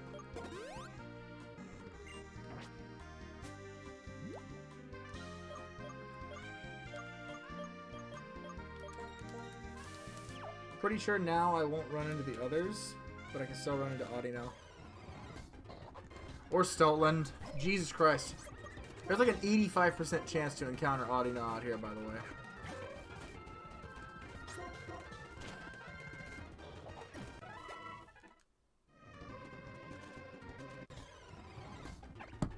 What is going on? Why am I getting the Emolga again? Just give me Audino.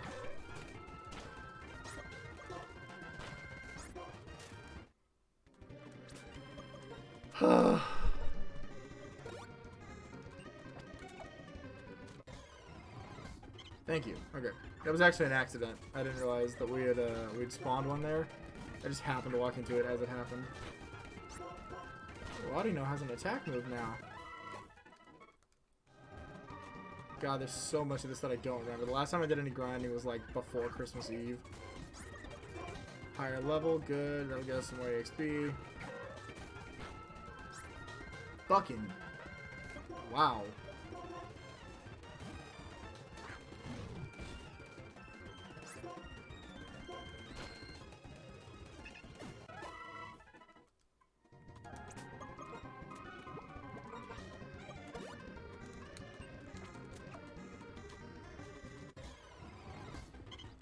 Okay. Alright, so this should do it for an evolution here. I do want this, right? Let me double check. Let me just double check real quick.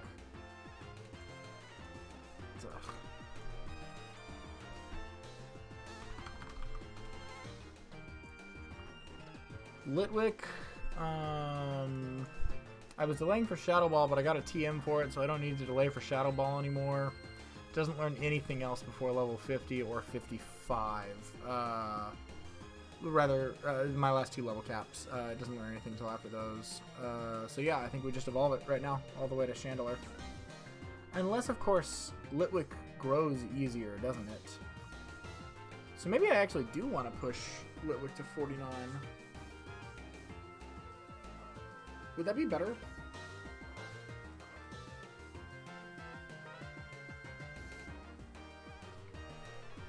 How can you tell? Does it give me any information about growth rate? Medium slow, Lampent grows medium slow, and Chandelure grows medium slow. So the XP curve should be about the same, right?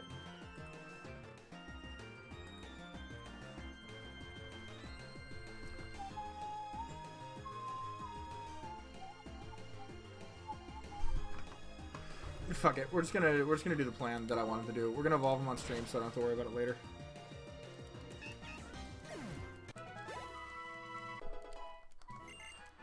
There we go. And here goes John Wick evolving from Litwick to Lampent.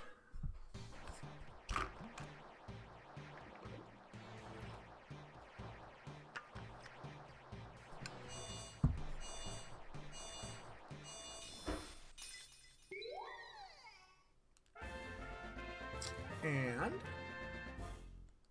so I'm just gonna grind off stream anyway, who cares? Let's go ahead and see it. I saw that.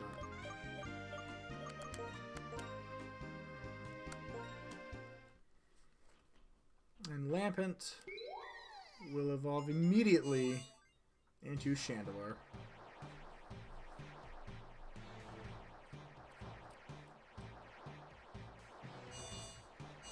And there it is.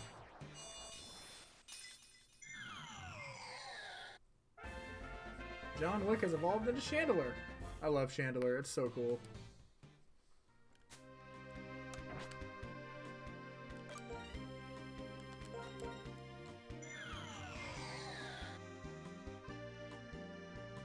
That's insane special attack.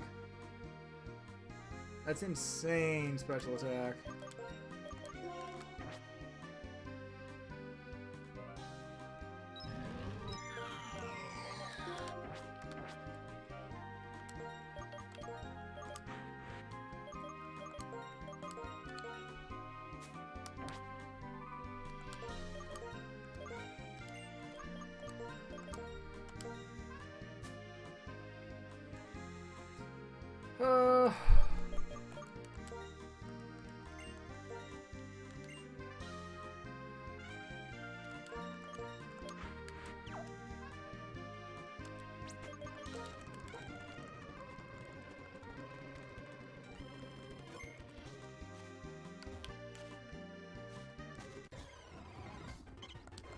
Alright, now we're on the Gullick.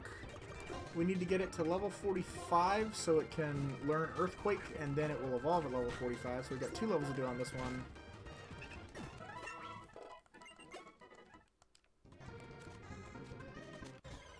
And to be entirely honest, I do not care if Sokka over levels anymore because I have better fighting types in the way of both Scrafty and Mienshao.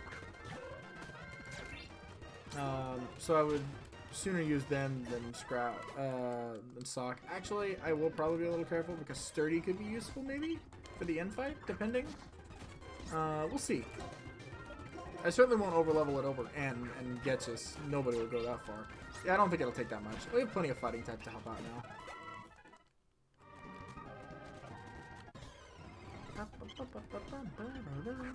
Nova's finally losing baby teeth, so right now she's got like no front teeth except for the smallest ones in the middle. Aww, that's kind of cute.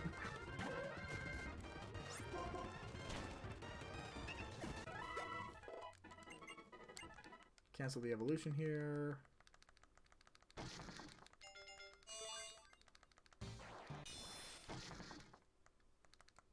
Alright, good.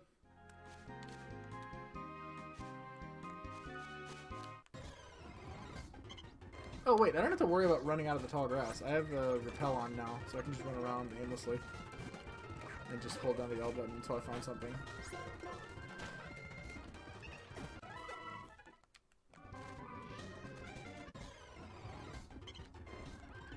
Here we go, now we're getting a good rhythm on the grinding. One more level for Gullet here.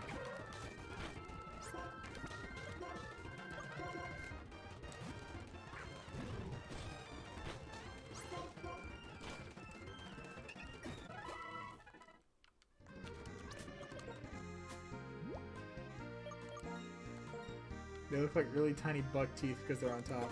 That's hilarious and adorable. I love it.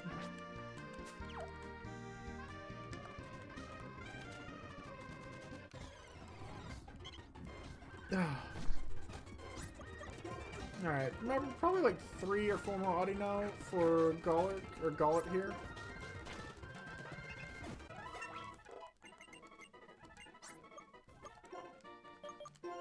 Quick Guard protects itself and its allies from priority moves.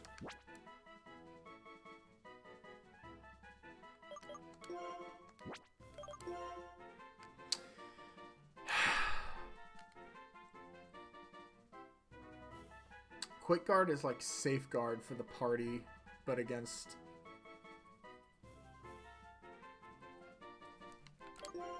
Bulk Up raises attack and defense.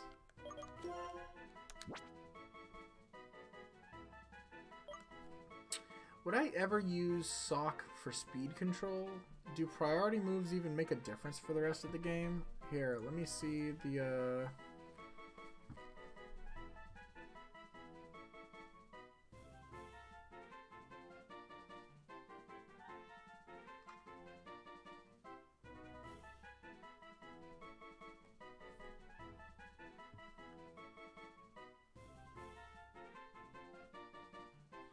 I don't think there's very many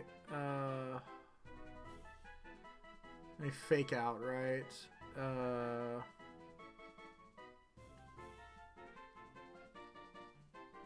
I don't see many priority moves, if any, on the Elite Four.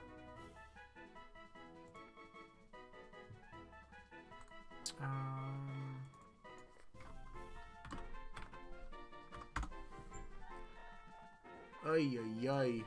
Alright, let me... There we go. We're done loading stuff now.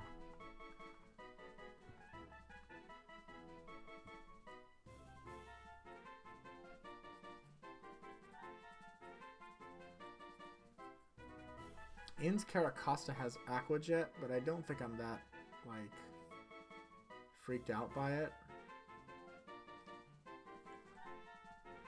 And Getchis, goddamn, his team is scary. We'll get there. We'll plan it. No, there's 2 priority moves left in the game. Neither of which are that scary. Especially if I have, like, Simisage on Caracosta or something like that. That'd be fine. Or a Mungus. Alright, sorry about that. I just want to make sure to see if Quick Guard was useful or not. This probably won't do it, right? Wake up. Wake up. Thank you. Did not quite do it.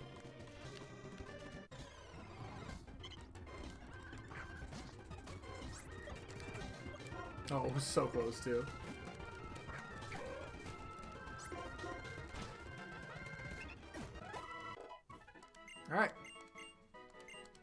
Goddard wants to learn Earthquake.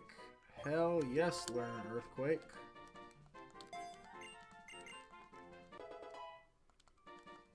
There we go. And go ahead and evolve, my little friend. Gollet. He's finally evolving into Gollark.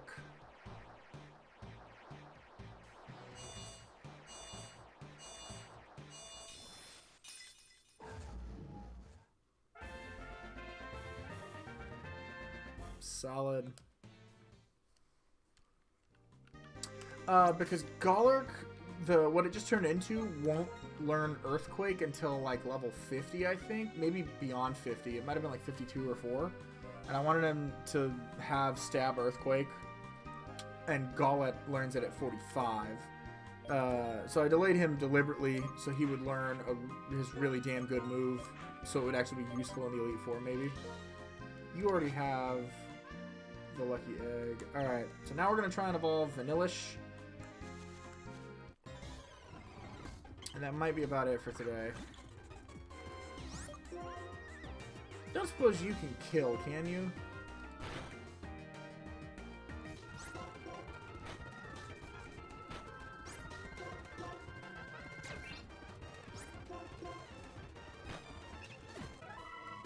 Woo! That was a lot of EXP.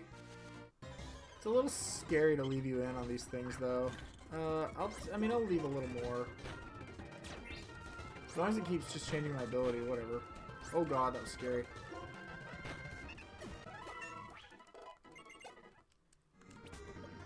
I mean, it's actually doing fine.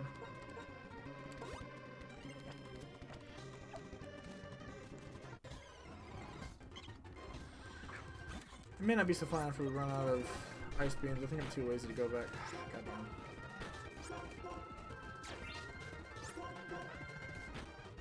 Okay, well.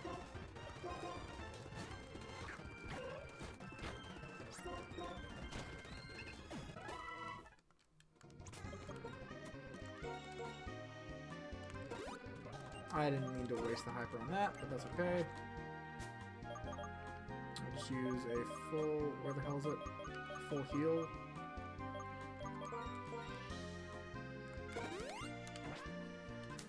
Okay.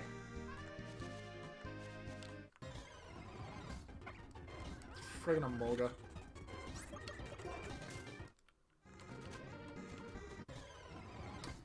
Alright.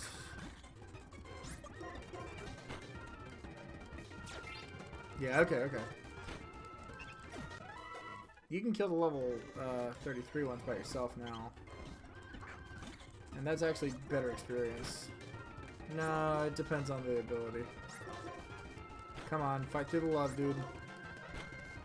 A nice freeze. Oh, it immediately thawed out. Okay, can't leave you out now. Oh, it did die.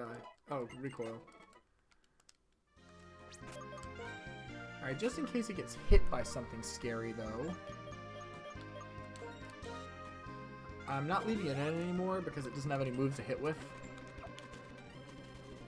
But, in case it gets, like, pursued or something, I don't even want to play that game. Wait, I thought Throw was a version exclusive.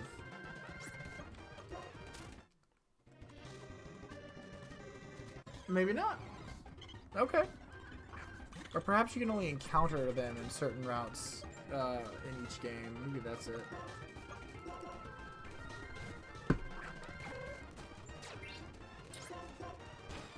Let's think. Would it be faster to go back and just heal and just have Vanillish kill all these Audino itself?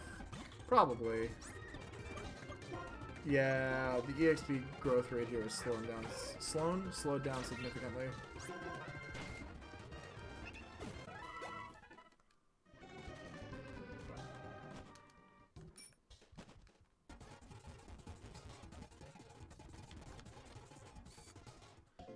Alright.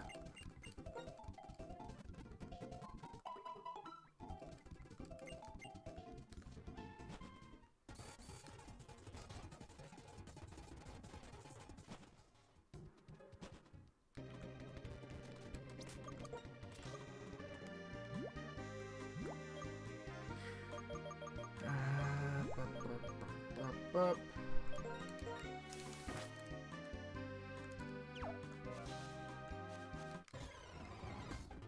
Okay.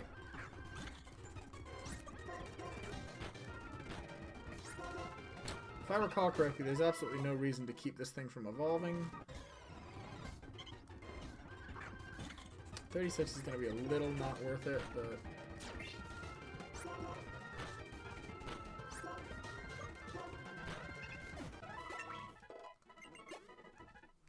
Right, let's double check here as I heal it up.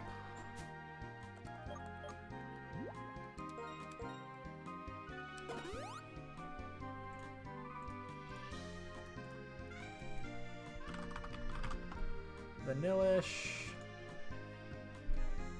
in Gen 5 learns Mirror Coat at 47, which is fairly useless. And Vanillix in Gen 5, it won't learn Blizzard, but I wasn't going to run Blizzard anyway because it's inaccurate as hell. Yeah, there's no reason to not evolve it. Cool. Alright, so we evolve it.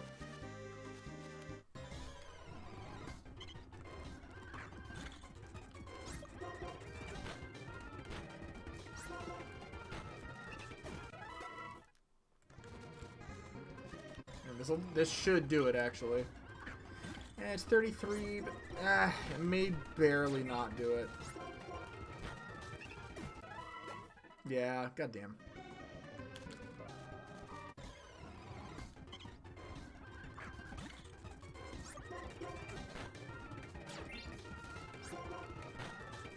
That, however, will do it. I want you to learn Mirror Coat. Mirror Coat would probably be more useful than Taunt on you. It's not like anything setting up Trick Room or... if something taunts me, I kind of don't care. I don't think there's a single Pokemon I'd want to taunt for the rest of the game, but I'll leave it because it's more useful than Mirror Coat. Mirror Coat relies on me taking damage and guessing that it's a special move accurately, so I don't really want to do that. And here we go, our last member. Dairy King is evolving. Finally. You've been very weak for too long. I hope you're worth it. If it can take down Hydreigon, it was worth it. Look at how cute that is. Vanillix.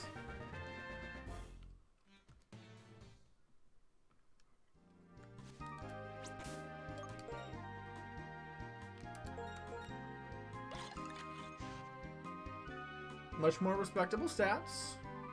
It's not incredible. It has pretty good special attack though. And actually it's pretty decent bulk too. This is not a bad Pokemon. Vanillix is not bad.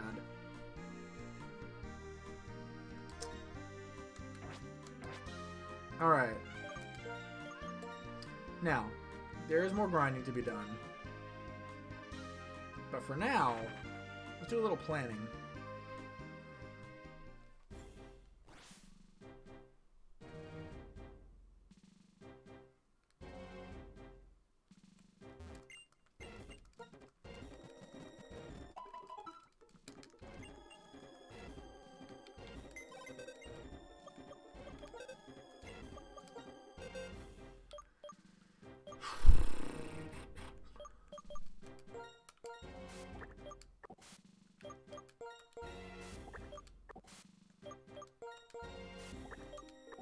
Alright, we are gonna get the Mienshao, I think, because it might find some use.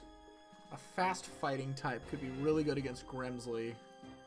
The thing I was worried about Scrafty for against Grimsley was it being a little slow. Well, though it does resist everything dark, doesn't it? Alright, so let's do a little theory crafting. Let's take a look at Grimsley. Grimsley has his own Scrafty, which is weak to fighting type attacks.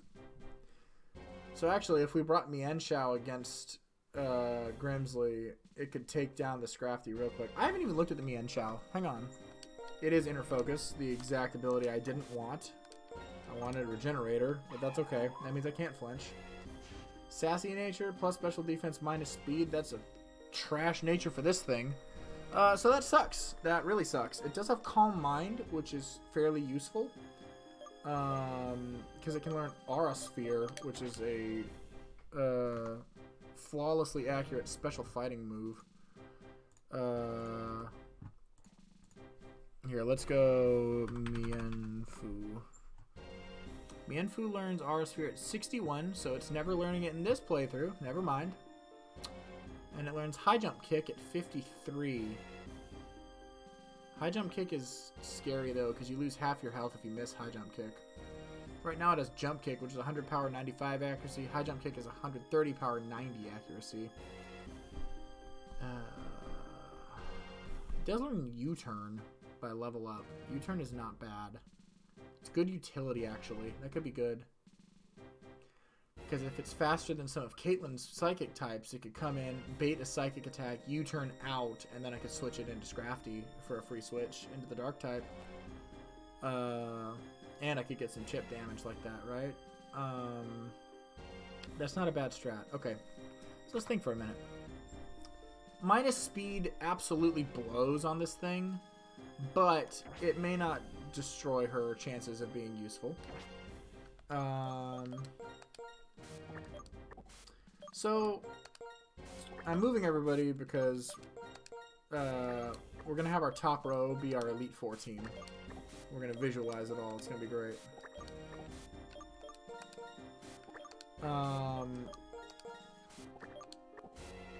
Who's not coming in? Unpheasant for sure isn't coming in. I think there's a decent chance that maybe Simisage isn't. It's going to depend a little bit, though. Okay. There's like a good chance that these three aren't coming in. There's a 100% chance Volleyball is not coming in.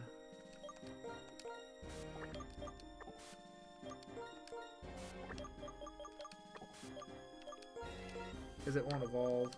Okay. So here's every Pokemon we have to work with.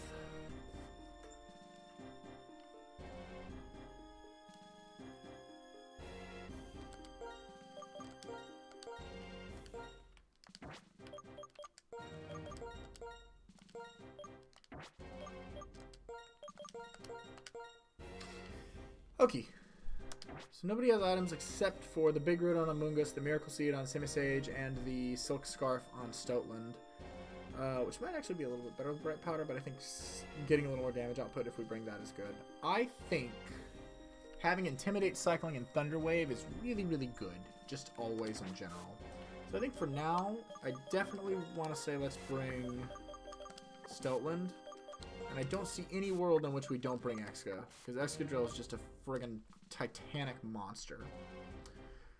Let's look at some specifics now. Crustle has terrible special defense, but it is a very powerful physical bug type with X-Scissor. It's slow, though. Meaning if I send it out against Caitlyn's psychic types, it might just get fucked up before it has a chance to do anything. So let's take a look at...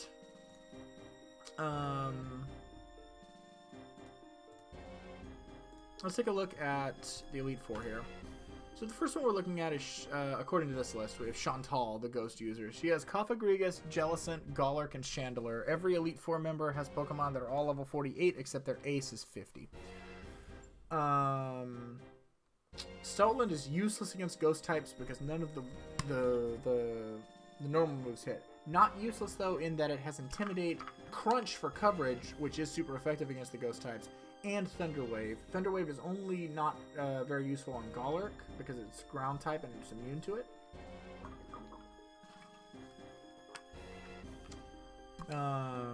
The Cofagrigus has Will-O-Wisp, which is a little scary. It has Psychic, Shadow Ball, and Grass Knot.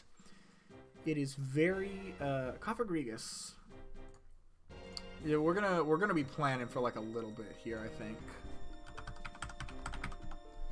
Cofagrigus is very physically defensive, very specially defensive too, pretty decent special attack.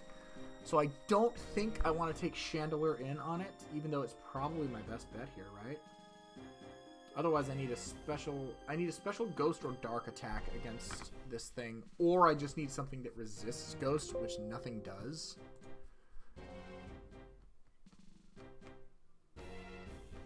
Dark. I mean, I guess dark, right? And dark is super effective against ghost. Maybe Scrafty is the answer here. I think there's not a world I don't bring Scrafty either. Scrafty, though, it's slow. Cofagrigus is also slow. And if I'm not fully mistaken, I think Cofagrigus is going to be slower than Scrafty. Yeah, a little bit. So yeah, we should outspeed for sure.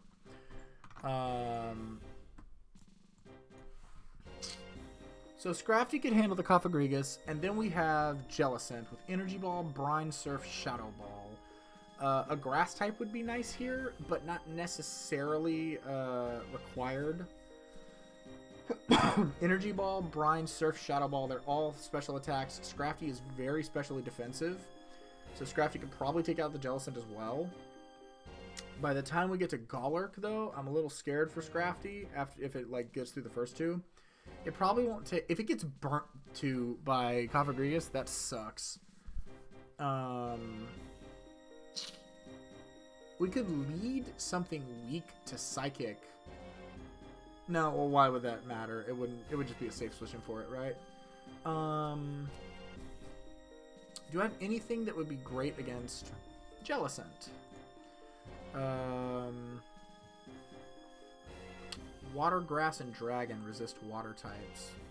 I could stalemate it with my own Jellicent, but I think that's not smart because Ghost is weak to Ghost. Do I have another water type that might be very useful in here? Caracosta could be good. Caracosta is a little scary because it does have Energy Ball, though, and Jellicent is not that slow. I think Caracosta is not the answer here, right? Seismitoad is quad weak to grass, so that's a terrible choice there too.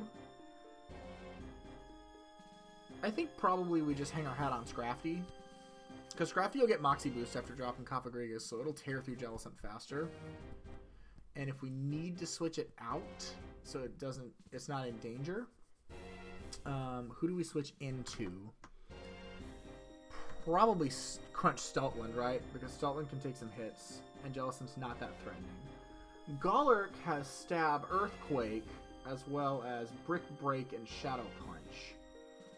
And it's Iron Fist Shadow Punch, which is a little scary. That said, Brick Break is threatening to Scrafty, so Scrafty can't stay on Golurk. Earthquake is threatening to a lot. It is Ghost Ground, though. So Ground is weak to water. It's weak to ice, I think.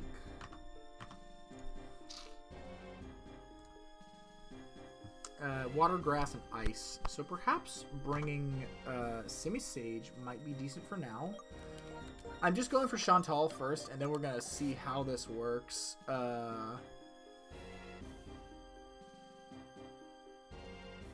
When I try to scare Bowie, he gets defensive and tries to play, and when you do it, it's a Nova. She just stares at me like, what the fuck are you That's really funny. Oh, it's so fun to see different personalities and things like that in like animals and... Oh, well, wait. I have Chandelure too. I'm trying to set up Chantal's team and then seeing where our weaknesses are on the others and where we can like give a little on Chantal. Let's not forget everybody in here. I don't think Vanillix is coming for the Elite Four, but it might be very useful against Hydreigon in the end. It's a much more confident dog. She's a much more confident dog than Bowie. He's insecure for no reason. That's amazing. I think Chandelure's definitely coming. I'm not so sure about Swanna. I think Sock's not coming in here.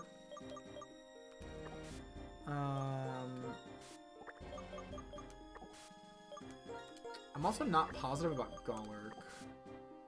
I'll just leave Emboar in the party for now.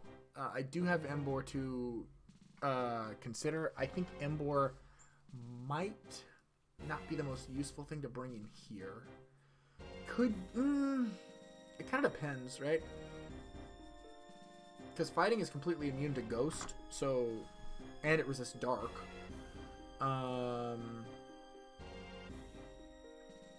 Fighting moves have no effect on Ghost. I apologize. Ghost moves are just fine on fighting types. Ghosts aren't effective on normal. Okay. Well, that's interesting. Steltland is a good pivot here, then. So let's see. Steltland is a good pivot into anything Chantal has, with the exception of Brick Break Golurk and maybe Fire Blast Chandelier. It does have Psychic too, so Imbor is really threatened by that, actually. Do I have a specially defensive water type? I mean, it's Jellicent, right? Jellicent is my specially defensive water type.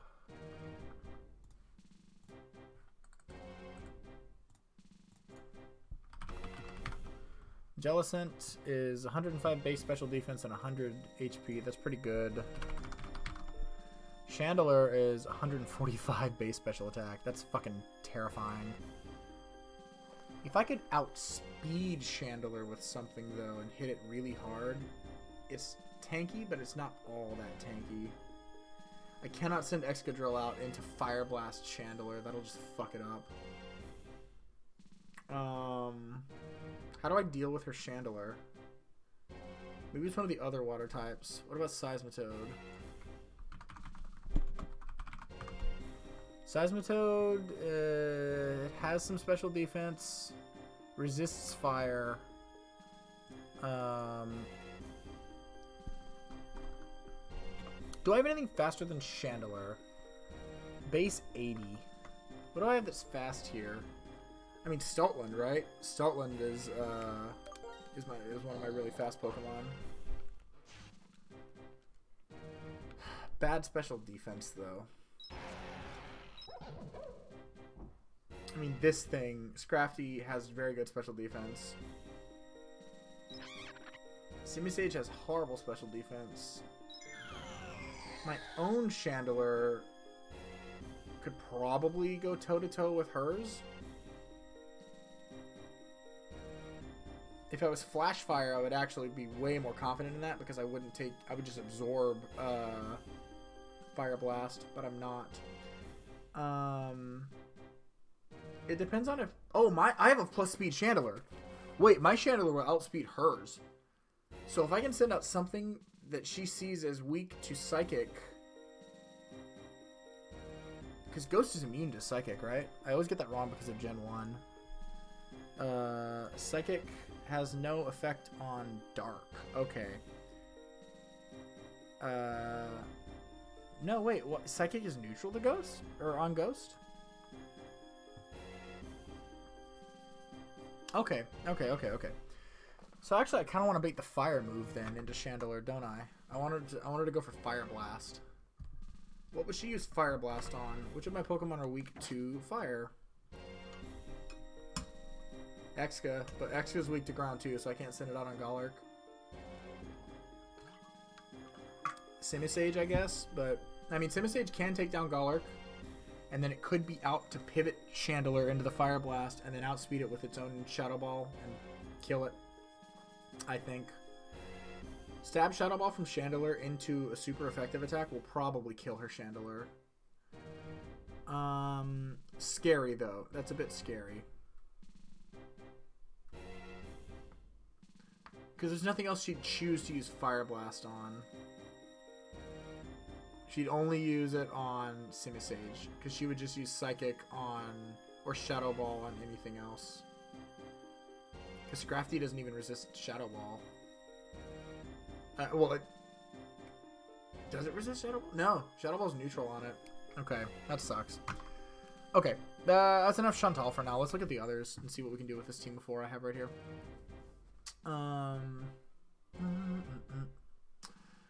Grimsley. Grimsley has a Scrafty, which Mienshao would actually be really good against. A Leopard, fake out Leopard with Aerial Ace. Aerial Ace threatens the Mienshao a lot. However, let me check on Leopard's speed. Leopard is very quick. Mienshao is less quick. And I have a minus speed Mienshao, which sucks. So it would get the Aerial Ace off. And the other thing about Mienshao is that it's not very defensive at all, and that would fucking hurt. Okay.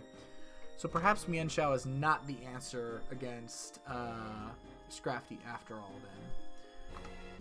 Scrafty is Crunch, Brick Break, Poison Jab, Sand Attack. So as long as we hit it with like a really strong fighting move, that'll probably just kill it. But from whom? My strongest fighting attack is Hammer Arm, so it could be Embor, it could be Darmanitan. I think Darmanitan is actually more useful here.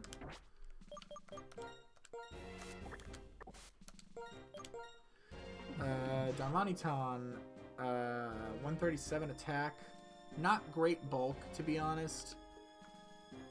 It's gonna take a hit from Leopard, but I think it can take it. Leopard doesn't have anything that's super effective against it. I would pick Darmanitan here because it's not weak to Aerial Ace or anything else that can be done to it.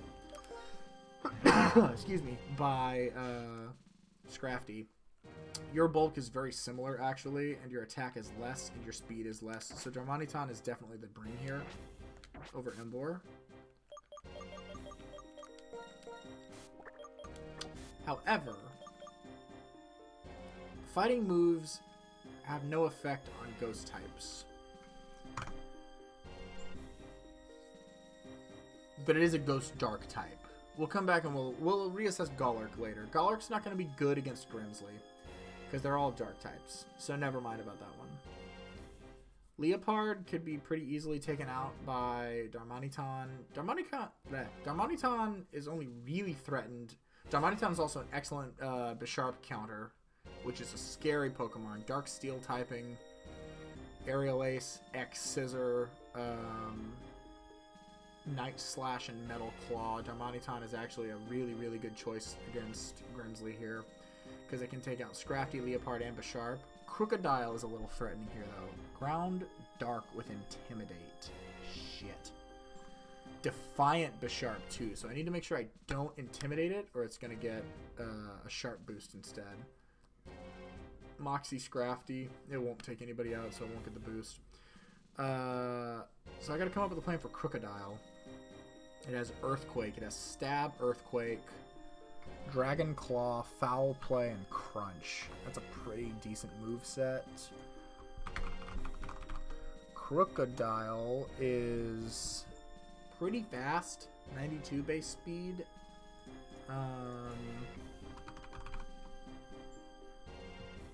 Swanna would outspeed it, and it would be immune to Earthquake. Swanna also isn't as tanky, though.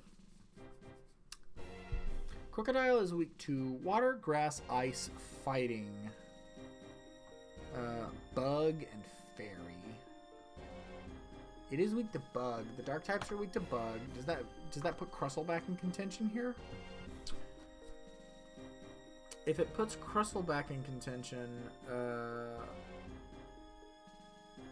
Rock is weak to Ground. However, I think Bug is not, so it might be neutral on Crustle. But still, that's not as good a choice as, say, Simisage is here. I think Simisage actually pretty heavily counters Crocodile here. At least on the Earthquake. I could also try to bait out the Earthquake into a Flying type. Is there a Flying type I'd want to bring into this?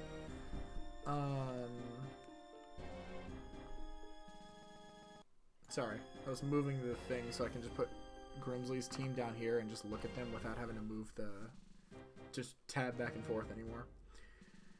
Is there another flying type I could bring in here? Vullaby, but it won't evolve, so I'm not bringing Vullaby. And Pheasant I don't think is good to bring here. Swanna is really the play, right? Tailwind Swanna. I forgot about Tailwind. Tailwind could be good.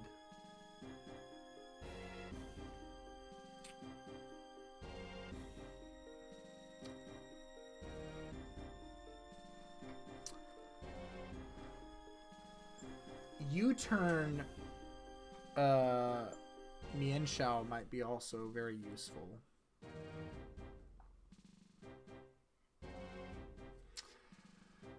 Especially in this fight, because Mienshao would bait out things like Aerial Ace, and then I could just pivot into I don't know, anything that resists flying.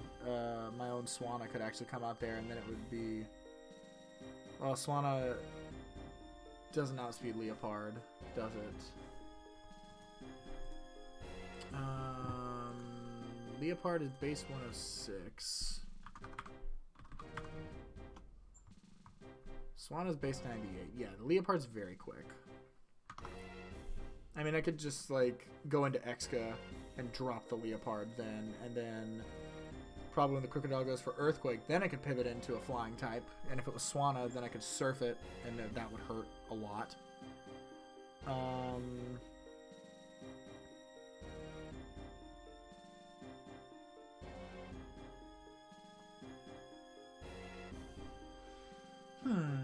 That's worth considering. It's worth considering bringing Swanna for the Crocodile, but let's see some more. The Bisharp Darmanitan can take down with Flare Blitz. It has nothing that threatens Darmanitan. It can also even just use Hammer Arm again. Hammer Arm Darmanitan is going to be really, really, really good here. These three are ones that are like in contention for stuff, and so too is Jellicent.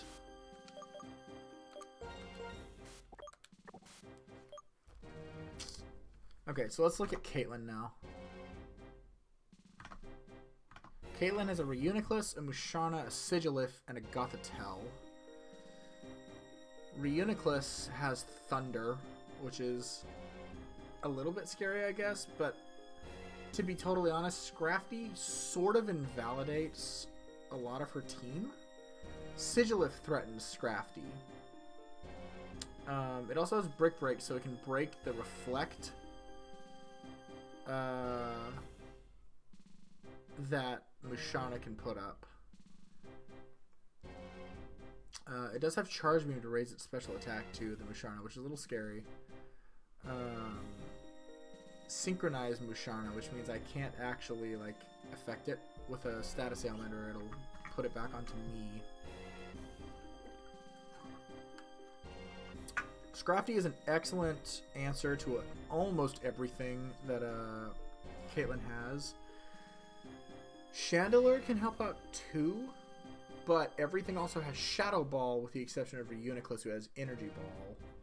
So I can't bring Jellicent into this fight either. Or, to fight Caitlyn, I mean.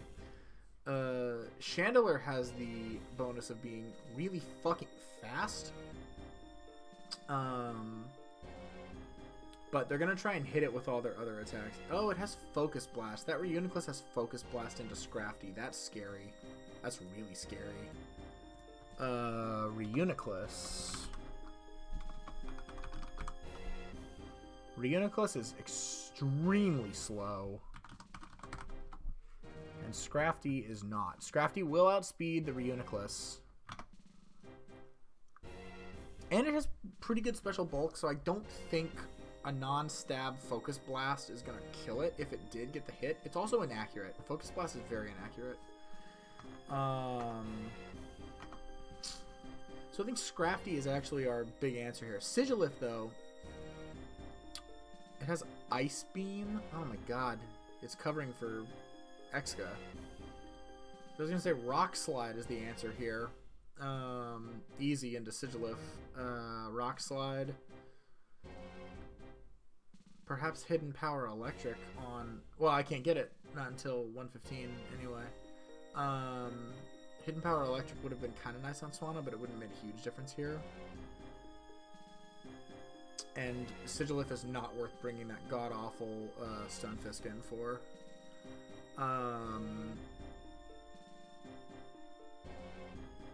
So something else learns Rock Slide, or we bring in something else that has Rock Slide.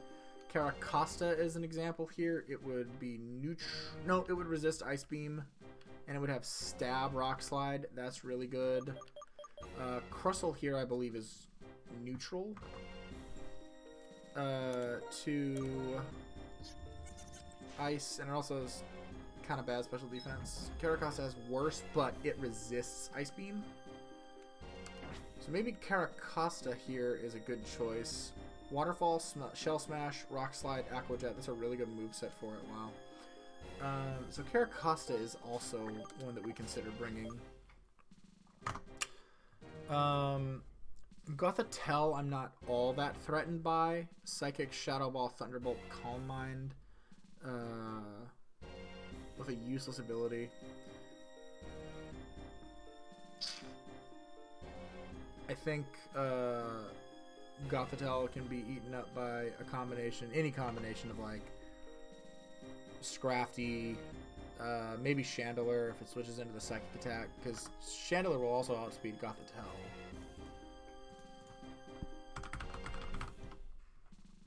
Yeah, big time. Chandelure will outspeed Gothitelle. So if we needed to, we have the kill with Shadow Ball on it as well. Okay, so let's reorganize in terms of absolute necessities here. Exca is really good, but I feel like Exca might actually be a little too threatened by stuff. I'm not sure if I'm not sure if it's enough to call it an absolute certainty yet. So I think for sure we're bringing Chandelure, Darmanitan. We're gonna replace Imprison with something else, I think. Actually, wait.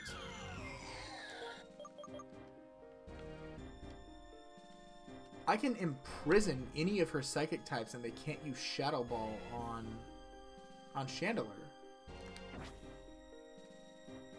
I think we just found our Caitlyn counter.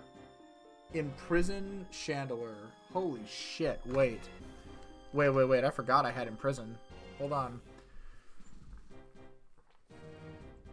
Energy Ball wouldn't do shit to Chandelure. Psychic wouldn't really... Like, it would hurt a little bit, but Chandelure is very tanky and faster. Focus Blast I'm immune to. Thunder would probably hurt a bit. So I think we still lead maybe we lead Scrafty for the first two. Go Chandelure on the Sigilif?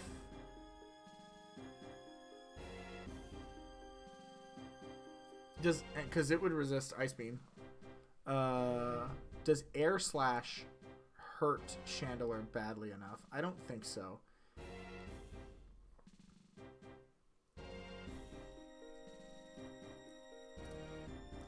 Well, it's definitely... Musharna is definitely Shadow Balling into Chandelure, right?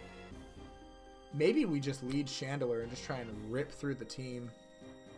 Just kill the Reuniclus, imprison every other Pokemon that comes out, and just sweep with Shadow Ball. Musharna is very physically defensive, right? It is... No, it's more specially defensive, actually. Okay, so we'll figure out the exact movement here, but Imprison Chandelure just became really, really useful against Caitlyn. Wow. Okay, so Chandelure and Scrafty will have Caitlyn covered for sure. Darmanitan and Scrafty will have, and I think Simisage. These three will have Grimsley covered pretty well. Chandelure again, Scrafty again, and Simisage again. Plus maybe the water type, maybe Caracosta. We can have Chantal covered. And now we look at Scary Marshall, because Marshall scares the shit out of me, because we don't have a lot of great things against fighting types.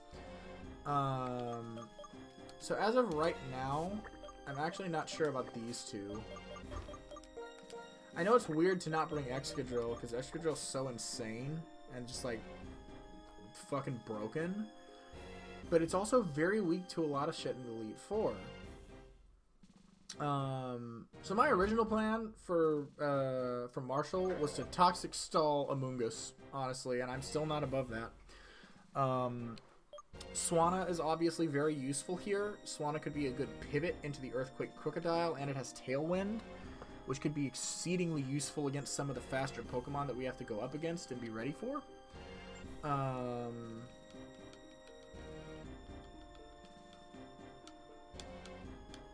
Golurk could be useful against Marshall because fighting is... Ghost is immune to fighting.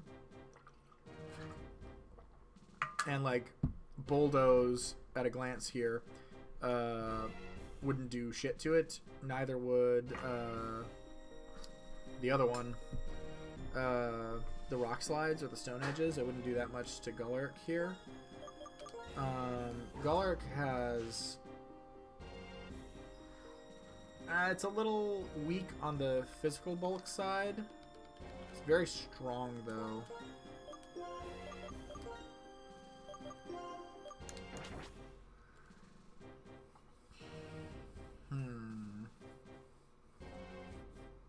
Perhaps Jellicent could be useful against the fighting types, too.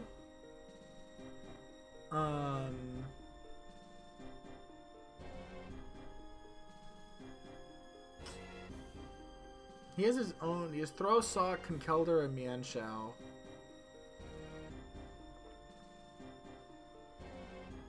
We are going to do some moveset doctoring for all this as well, so don't worry. I think maybe having another Ghost type against Marshall is good because it takes away all the stab fighting moves. Guts, Sturdy, Sheer Force, and Inner Focus. None of that lets them hit, and none of them have... not Identify, but Foresight, so they can't hit my Ghost types with fighting moves. I actually think...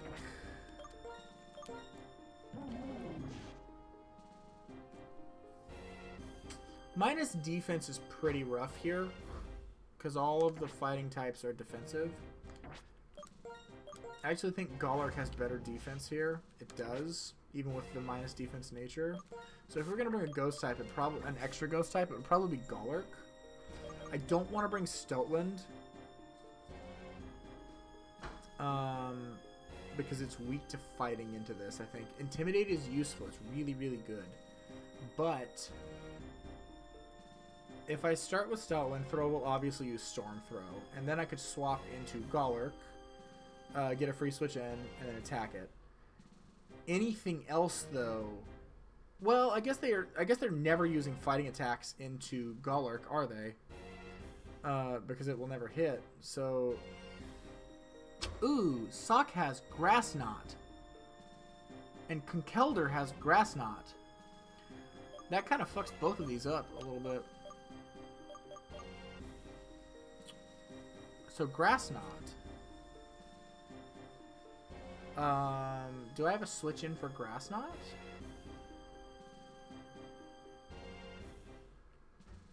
Okay, so here's a pivot option. If I lead Stoutland against Throw, it gets the Intimidate off. I switch into Golurk on the Storm Throw and then kill it with Stab Earthquake, right? Sock comes out and immediately uses Grass Knot on Golurk. But I can switch the Golurk out for, what? Simisage? Simisage, or Darmanitan, or Chandelure.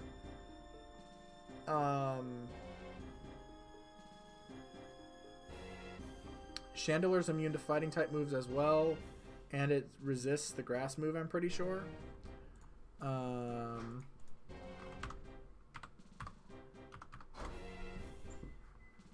Flame Body would have been so good against the other Chandelure, though. Yeah, Chandelure resists grass, and Chandelure's pretty bulky. So maybe that's a good pivot there. We get Chandelure in, it takes out the Sock.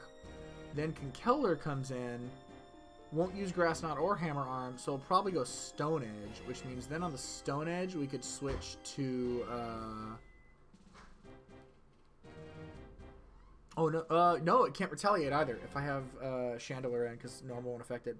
So it definitely goes Stone Edge. We could switch into Stoutland there, who can take the Stone Edge, because it's not... and it might miss too. We intimidate the Conkeldurr, Then it wants to use Hammer Arm. We swap back into Golurk, which then it's immune to. It wants to Grass Knot. We go back to Chandelure, and now it's got the Intimidate on it. We blow it up. And we can do this a similar thing with Mienshao. Except into the Chandelure, Mienshao probably Rock Slides. So maybe from the Rock Slide, we just go Steltland into Golurk and stay there. Or just directly into Golurk, and then it tries to use U-Turn. We can take that into Steltland. Yeah, I think those three are an excellent pivot. I think that makes us like have to bring Steltland. Is this the team? I did kind of want to bring Caracosta. I need rock coverage on this team.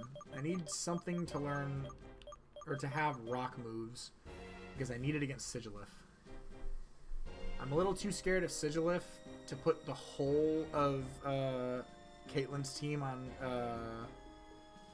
Chandelure's back because Scrafty can't help with that, and I don't want Sigilif to fuck up Chandelure. I don't know that it will. I'm just worried that it could.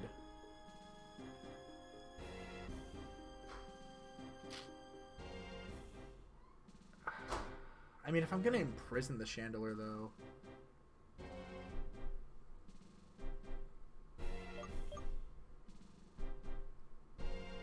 How much do I need the Simisage? And does the Amoonguss actually have some use and utility here? I think we don't bring Crustle, because Crustle is pretty bad, especially defensive.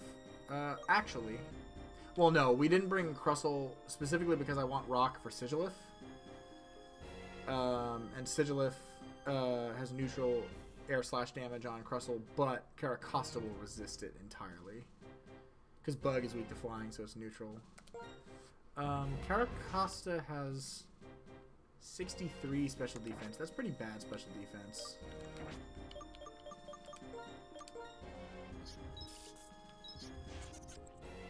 This thing has 71 special defense. That ain't great either, and it's neutral, so it won't make a big difference there.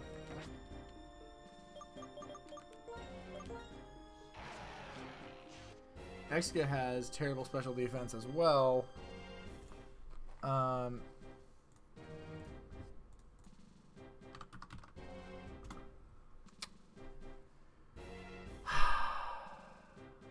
Exga does resist flying, though.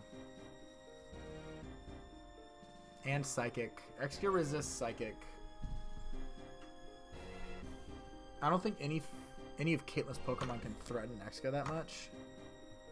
It's neutral to ghost attacks like Shadow Ball, but that's not stab.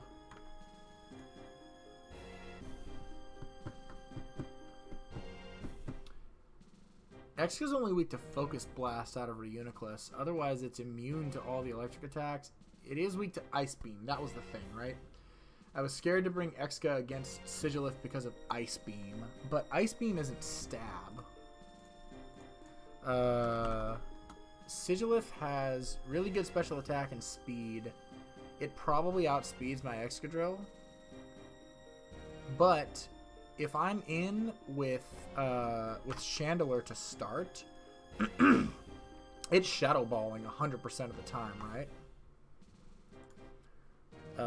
Yeah, why would you do anything else into Chandelure? And then I swap into Exga on a Shadow Ball? No, I swap into Steltland on the Shadow Ball and it's immune. And then maybe Steltland just takes down Sigilif. I'm not that scared of Sigilif if Steltland's out. Yeah, actually I think that's fine. But I think that also means we do bring Exga because it does resist the Psychic. So, well, is it worth losing the Grass-type moves and coverage against Crocodile and Golurk? I have Grass Knot. Can something learn Grass Knot and that be useful? Golurk is very weak to Grass Knot, I'm pretty sure, because Golurk is heavy as fuck. Sorry, this is a lot of me babbling and planning stuff. I think I've been doing this for nearly 45 minutes now. Golurk is... how heavy are you? 727 pounds. Yeah, I think Grass Knot works real fucking well on that. What about Crocodile?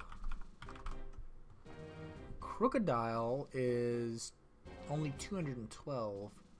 However, Crocodile is also weak to ice, water,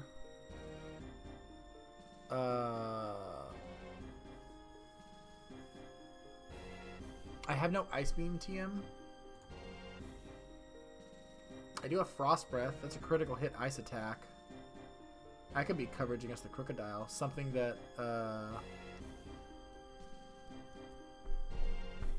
the Stab Earthquake is scary, right? The Stab Earthquake is very scary.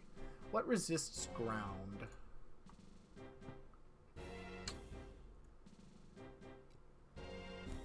Grass and Bug.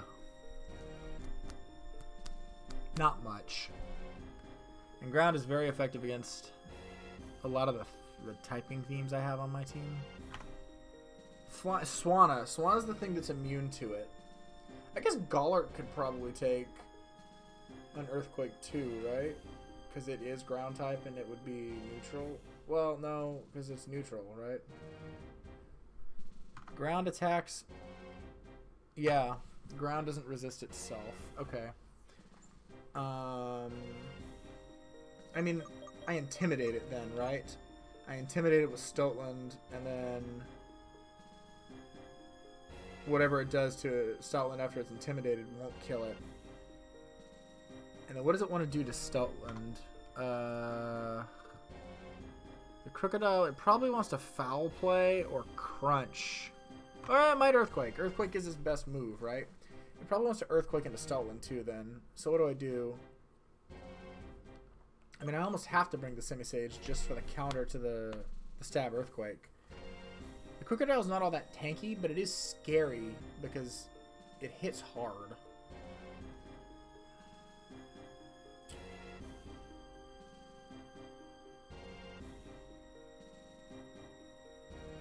And the Intimidate's necessary because if it doesn't see the Earthquake on Simisage, it might hit it with like Crunch or Foul Play or Dragon Claw, or Crunch or Foul Play really, and that'll hurt. Okay. I think the Simisage might be necessary here. It's not all that tanky. It's okay. It's not bad. Seed Bomb into that is very good against the Crocodile and against the Gollark. Because Gollark can't really do anything to threaten Simisage all that much.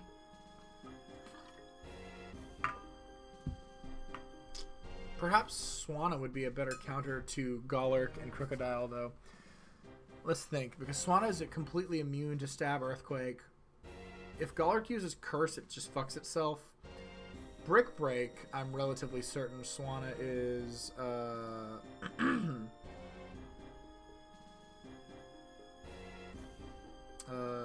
fighting types. Fighting moves are not very effective against flying types as well, yeah. So Swanna actually could be a really hard counter against the Gollark.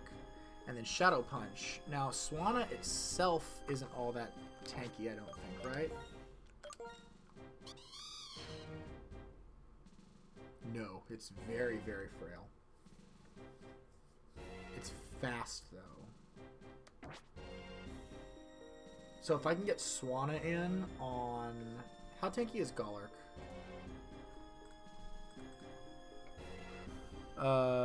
Not very. It's got decent special defense and physical defense. High attack, though. So I think we go in with the Intimidate Stoutland. Maybe we actually clear Musharna with Stoutland, right? Or no, I'm sorry. This is Chantal. I have the wrong person in my head. Maybe we take out Jellicent with... Well, no, because I need the Intimidate, right?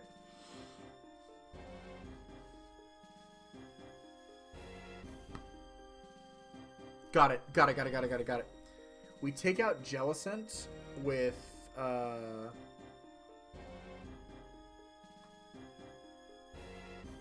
we take out Jellicent with Stoutland. We swap into Swanna, and it'll either resist Brick Break or it'll be immune to Earthquake, and it'll use Earthquake. Then it'll go for Shadow Punch, because that's all that'll hurt. We'll pivot back into Stoutland, get the Intimidate off. It'll use Shadow Punch, because it has to, and that'll be null. Then we'll swap back to Swanna on the Earthquake, and then Swanna can just lay it out with Surf at that point. And maybe it'll Curse at some point, too, and then it'll cut its HP in half. And then we still have our own faster Chandelure against Chantal's Chandelure. It's just a matter of getting it in, right? And to be honest, if Swanna is healthy enough, Swanna could get off a Surf against the Chandelure and hurt it like pretty significantly. I don't want to lose Swanna though. I think Swanna is actually in over Simisage. I think the immunity to stab Earthquake that we get from that is extremely useful, and actually more useful. Because we still don't have Rock Slide. But, why was that okay again? Sigilif. Why was I not scared of Sigilif anymore? I had a pivot plan here, right? And it wasn't Imprison Chandelure.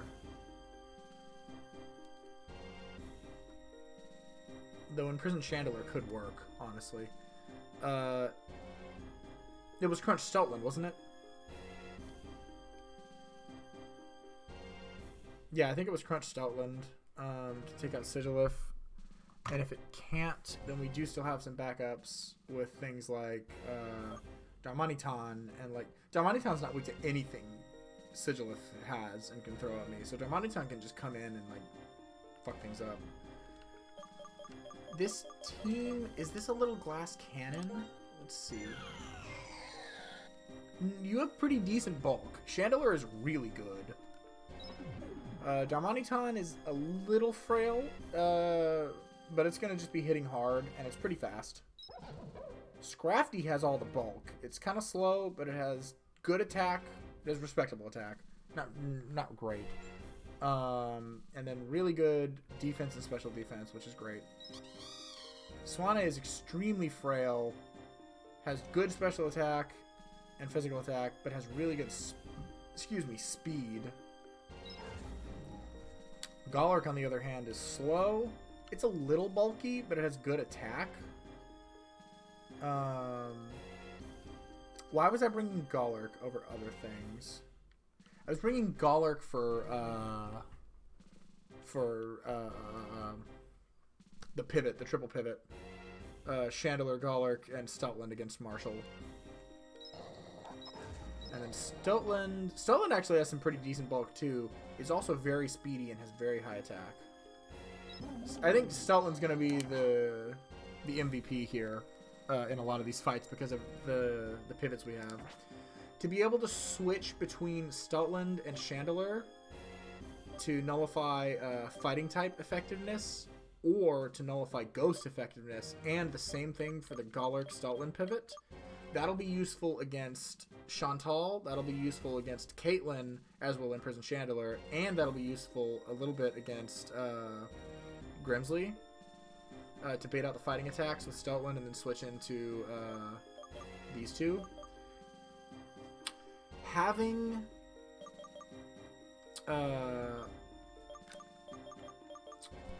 okay, Darmanitan is actually a good pivot too, because it's weak to fire, so we can bait out stab Earthquakes from Darmanitan, switching into the immunity with Swanna here. These are a great pair too. You're weak to flying and you resist flying, so this is a great pivot as well. This is entirely immune to Psychic. So once we imprison some, like, Shadow Ball on Caitlyn, if she starts using Psychic, we can just pivot, we can Protect, right? I think Protect might be better than Will-O-Wisp on Chandelure here.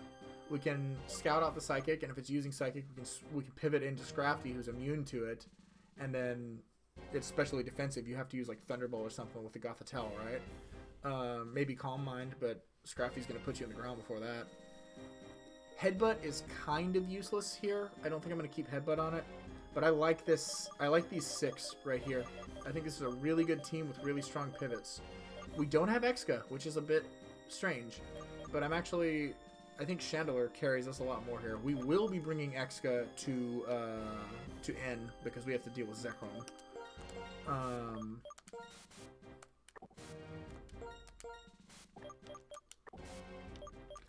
Alright, so let's grab the team. And then we'll be taking a look at the movesets. And then I think we're about to be done here.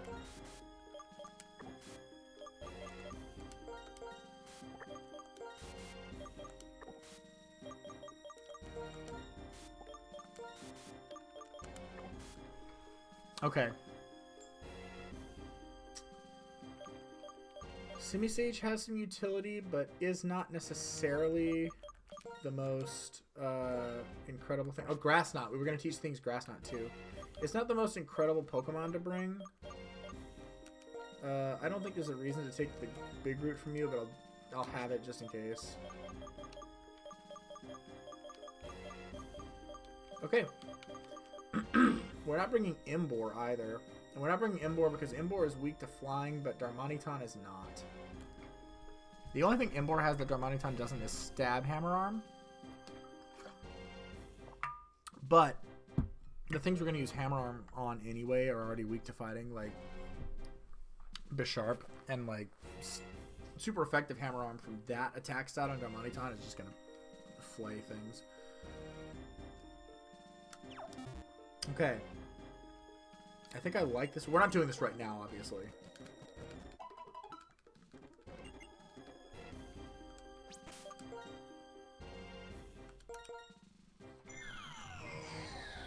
Imprison Chandelure, the sleeper, like, sick choice here.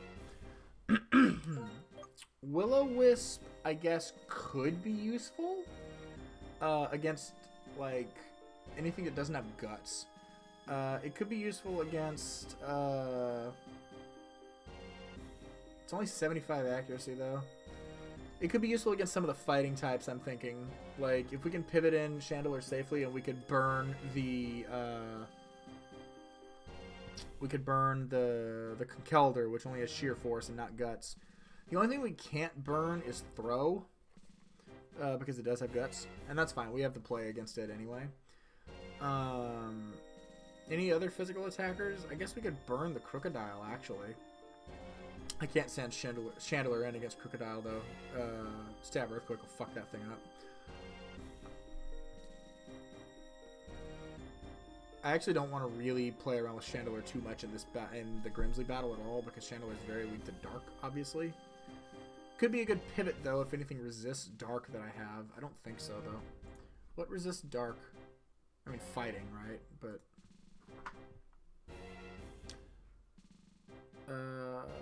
Dark moves are not very effective against fighting and Dark. So Scrafty, I guess, would be my pivot there, right? Which is actually a... Whoa, what happened? Oh, okay, whoa, sorry, that was weird. I don't know what happened there. Scrafty, Oh, we have Swanna to lead into the Scrafty now, too. Which is really good, because Scrafty is weak to... We have Swanna to play with the fighting types, too. Fuck, that changes everything. The fact that we have Swanna now, she is weak to stone, or rock, like Stone Edge, which all of the fighting types do have, but that does make her more useful to pivot around with, too, now. Okay. So maybe we leave Will-O-Wisp. Imprisoned is integral now. I didn't even think of that.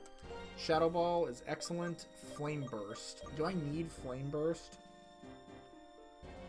The only thing Fire's really good against is the Bisharp. I don't know that I have another Fire move to teach Chandelure, though. I guess we'll check it out. Flare Blitz, Taunt, Hammer Arm, Thrash. Thrash is not all that useful. The other 3 moves are excellent.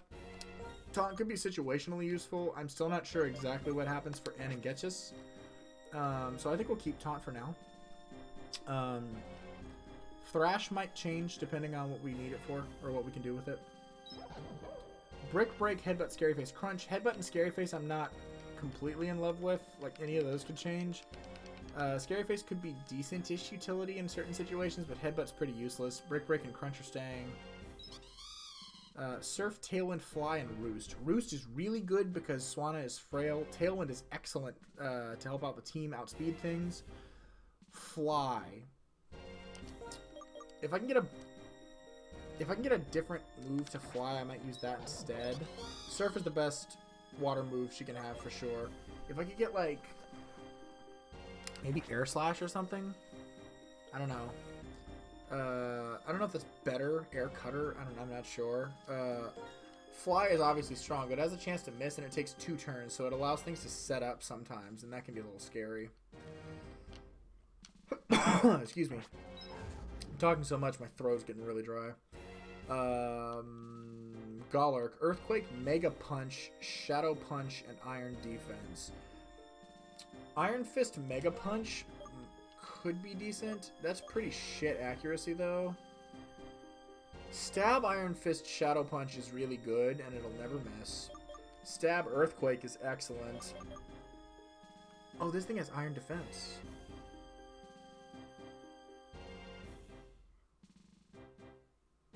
If I'm scared about it getting hit hard by, like, the fighting types, or if I need it to stay in on a fighting type, I can have it Iron Defense, because all the fighting types are pretty slow, except Mienshao. So, like, on Conkeldurr, or even on Throw, it could set up a little bit. Iron Defense is pretty good here. It's pretty good utility. Mega Punch might swap, but I actually think that's a pretty decent thing for Golurk with Iron Fist. And then Return, Thunderwave, Retaliate, Crunch, Stoutland. Retaliate for if somebody goes down, yikes, we can just, like, nuke the next thing, hopefully. Thunderwave is just good speed control, and Paralysis is just good to have. Stab Return is excellent against things that are neutral to it. And Crunch is excellent coverage against most of this Elite Four, actually. Well, against 2 of them, half of them, and that's really good. That makes Stoutland really, really useful here.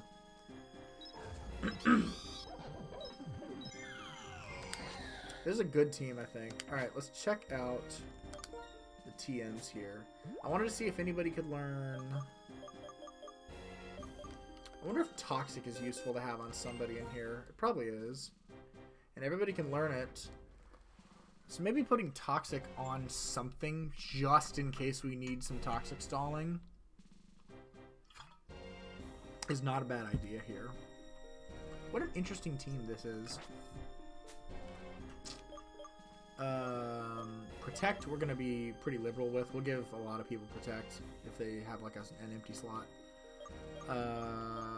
Return, Shadow Ball, Brick Break, Sludge Bomb, Rock Tomb, Aerial Ace. Flying's not...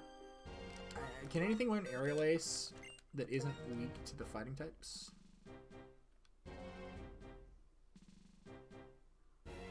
Stab Aerial Ace is not as good as Stab Fly for sure.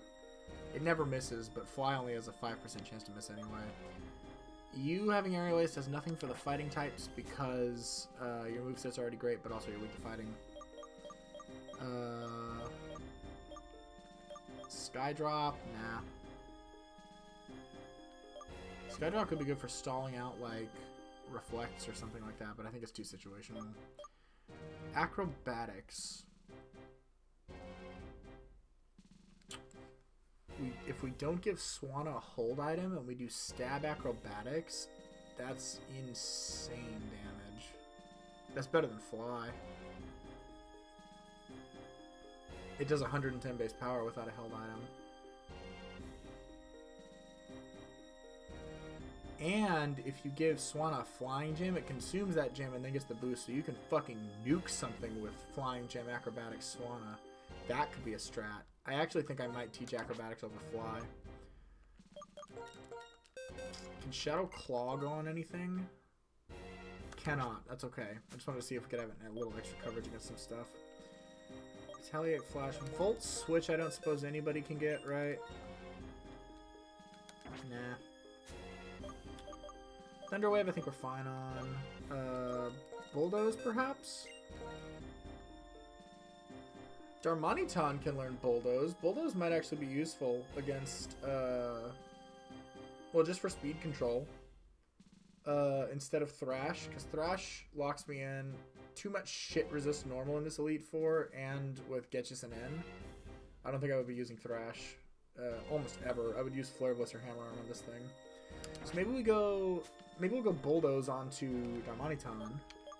Nothing can learn Frost Breath, I'm sure.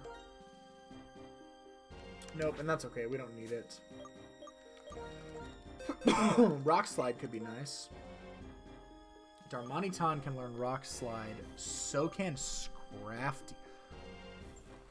I don't want to send Scrafty out against Sigilif, though. You can also learn Rock Slide. I wonder if Rock Slide Golurk is better to have out than Mega Punch Golurk. Because the fighting types are all resist normal. The Bisharp resists normal.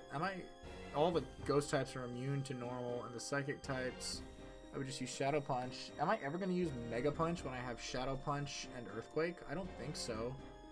So maybe Rock Slide Golurk is better. And it has really good attack stat. That could be good. It's not really threatened by Sigilif. That's okay. Yeah, that might work.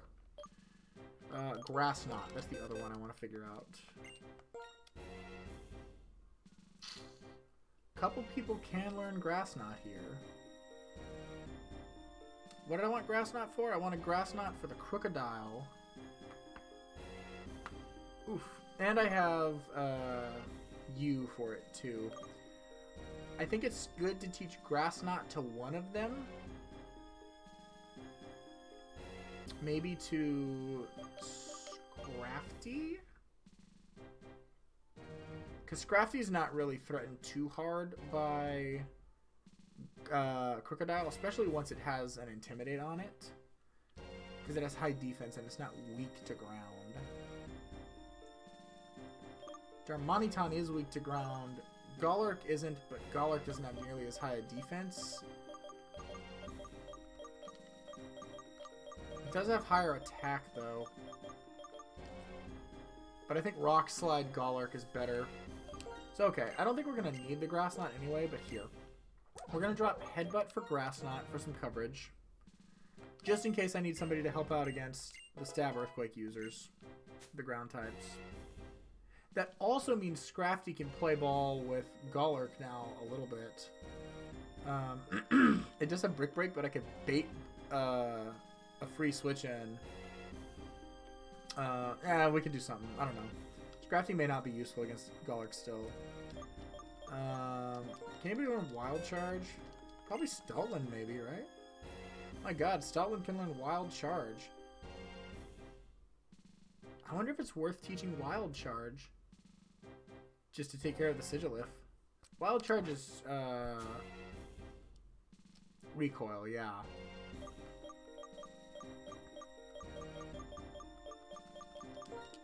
I think it's incredibly useful to have an electric attack here.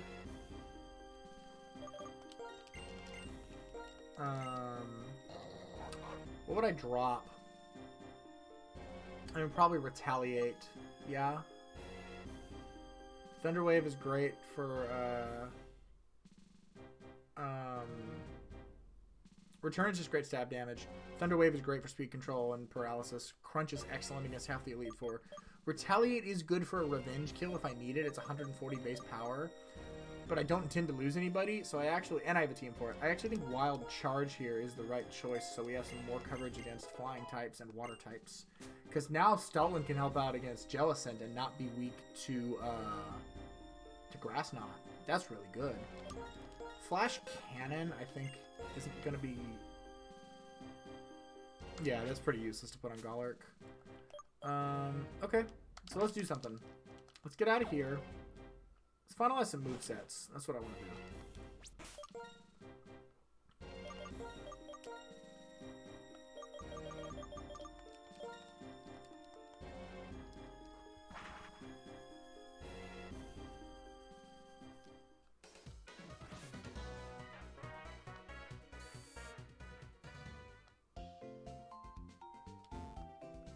What am I doing?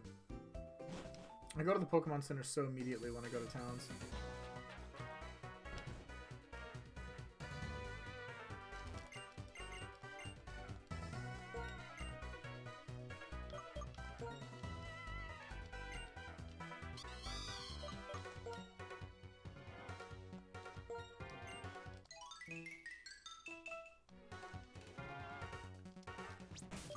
Nobody else has HMs, right?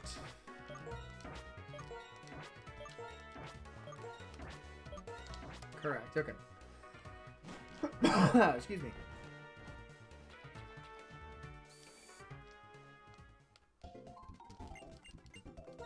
I'm not sure why I do that 100% of the time.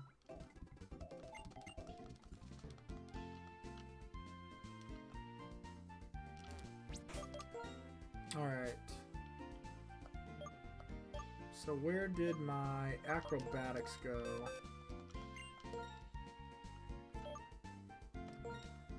She can't learn acrobatics. That was such a good thought. Why can the flying type not learn acrobatics?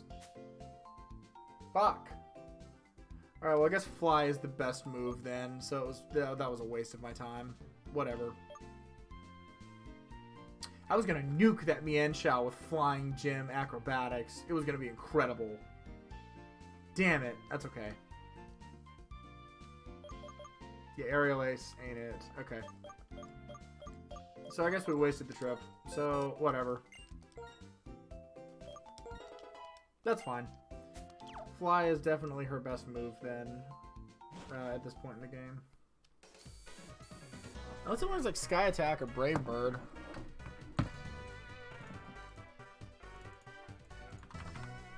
Because we are grinding up to level 50. Actually, she will learn Brave Bird. Wait, Brave Bird is better.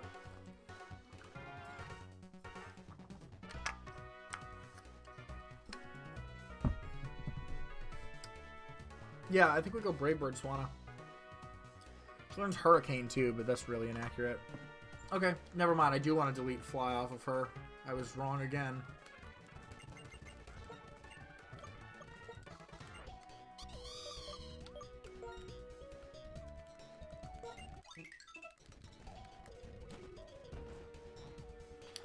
Because I don't have another move I want to delete when she learns Brave Bird, so I'll just let her level up naturally when I grind, and then when she'll learn Brave Bird.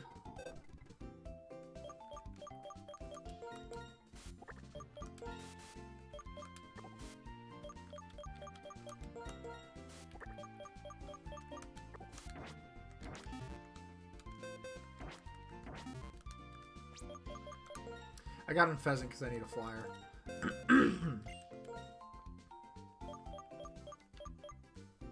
Gullert can learn Fly, that's right. Should Gullert learn Fly?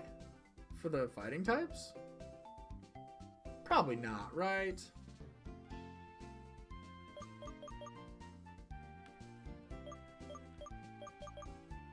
We'll think about it. We'll think about it.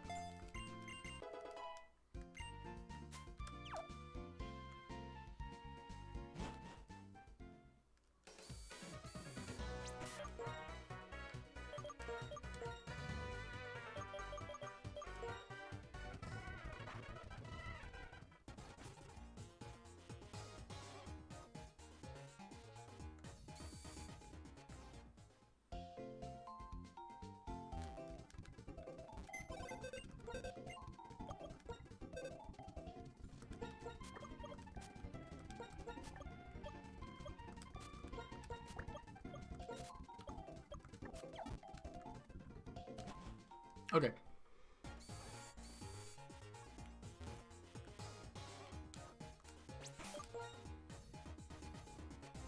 There were a few other teams I wanted to teach.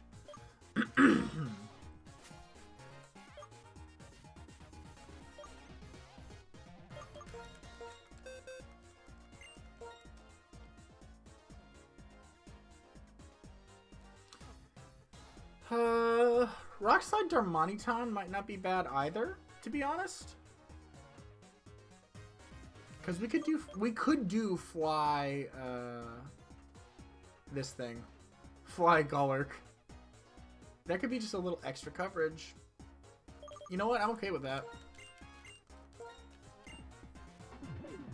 I think we're gonna drop Thrash for Rock Slide. Because Sigilith doesn't really threaten Darmanitan otherwise, so that could just be extra coverage there.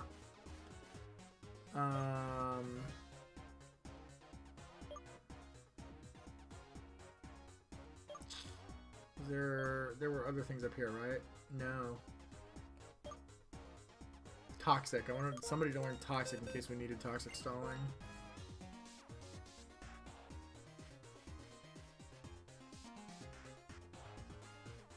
Does anybody else have room for toxic? Is it you?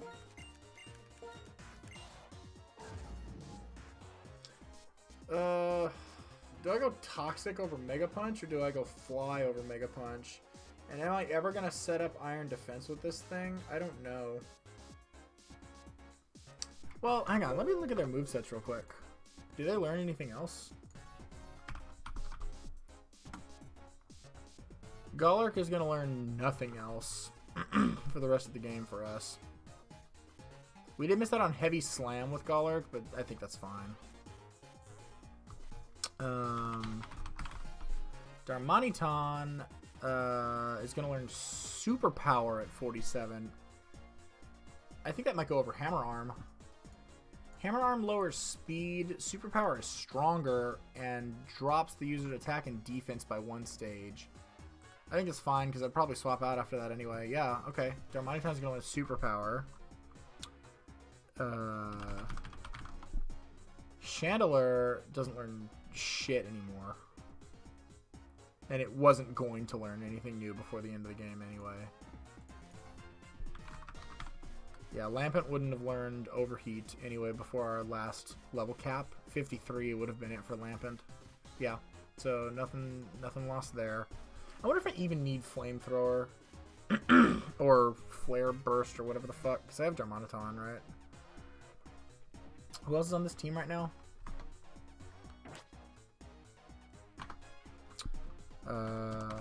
Scrafty. Scrafty will learn Rock Climb and Facade. Both of those seem pretty situational, except Rock. Facade seems situational. Rock Climb seems useless. We already know Swanna.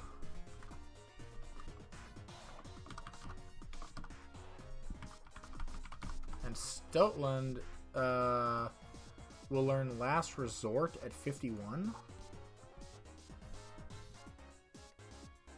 Oh, I have to use every move, though. Yeah, I don't think that's good. Too situational. I could teach it Giga Impact, but that's... No, I don't think we need to do that.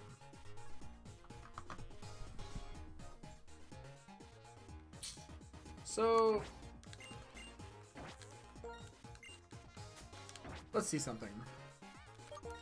And then we're going to be done, I think. This has been going on for quite a while. Shadow Ball, Will-O-Wisp, Flame Burst, Imprison. I could drop Will-O-Wisp for Toxic. That's probably better, right? The Will-O-Wisp does get the attack cut. Will-O-Wisp and Intimidate could really debuff some of the scarier things for the rest of the game. Will-O-Wisp is only physical attack, though. Will Will-O-Wisp or Flame Burst be useful against Energetus?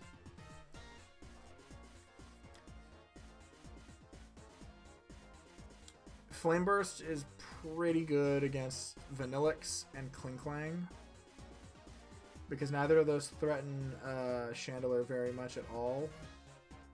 So maybe I do want to keep Flame Burst.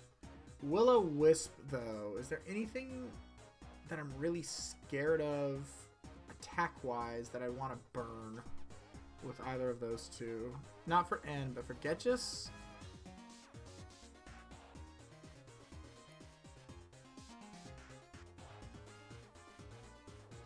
We may be toxic selling the Electros, so I may not even consider burning that.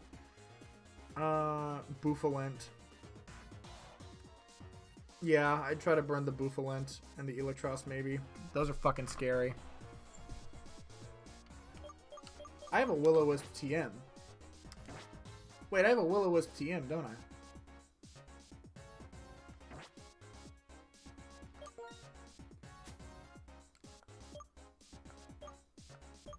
Yeah, I do. Okay. I could just swap Will-O-Wisp and Toxic at will then on Chandelure. Is there anybody that I would want to Toxic stall in the Elite Four? More than I'd like to burn them?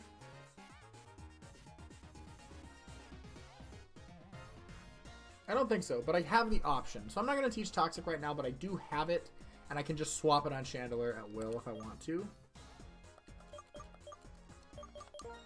Which means I think I actually will teach Fly to Golurk. Just for a little extra coverage. Because I'm not going to Mega Punch anything.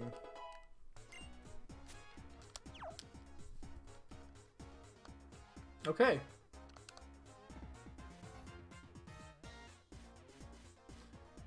So, ladies and gentlemen, I believe we've come to the end of tonight's stream. I'm going to do this fucking grinding off camera because I don't feel like doing it right now.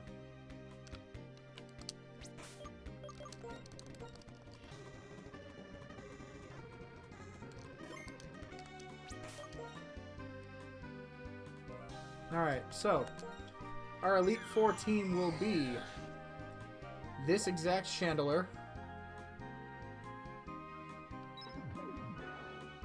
this exact Darmanitan, almost, that's not true. We'll have this Darmanitan, but it'll have Superpower instead of Hammer Arm. Yeah, I think that's good. I don't know how useful Taunt really is, but you never know. We'll have this Scrafty. Do I want Scary Face on it? We might drop Scary Face, but we'll see. This Scrafty. We'll have this Swanna plus Brave Bird. We'll have this exact Golurk. And then we'll have this exact Stoutland. Solid. Solid stuff. Alright. So, ladies and gentlemen, that's going to be it out of me for today. I'm going to do the grinding off stream. Next time we come back, we take on the Elite Four, and then we get ready. We'll have to grind up the last team. I'll get everybody that's in contention for the Engetchus fight up to 50 as well, off camera. They're just more epic to bring the Elite Four team up here. However, excuse me. We will be grinding on stream next time. We're going to take down the Elite Four. We're going to grind up the Engetchus team. And we're going to do the end game. We're going to beat it next time. So, we're going to have a total of 11 days of this, different streams. So, yeah, it's going to be great. Come join next time, too. So, anyway, that's it out of me for tonight. Thank you all for watching, and I will see you next time. Bye.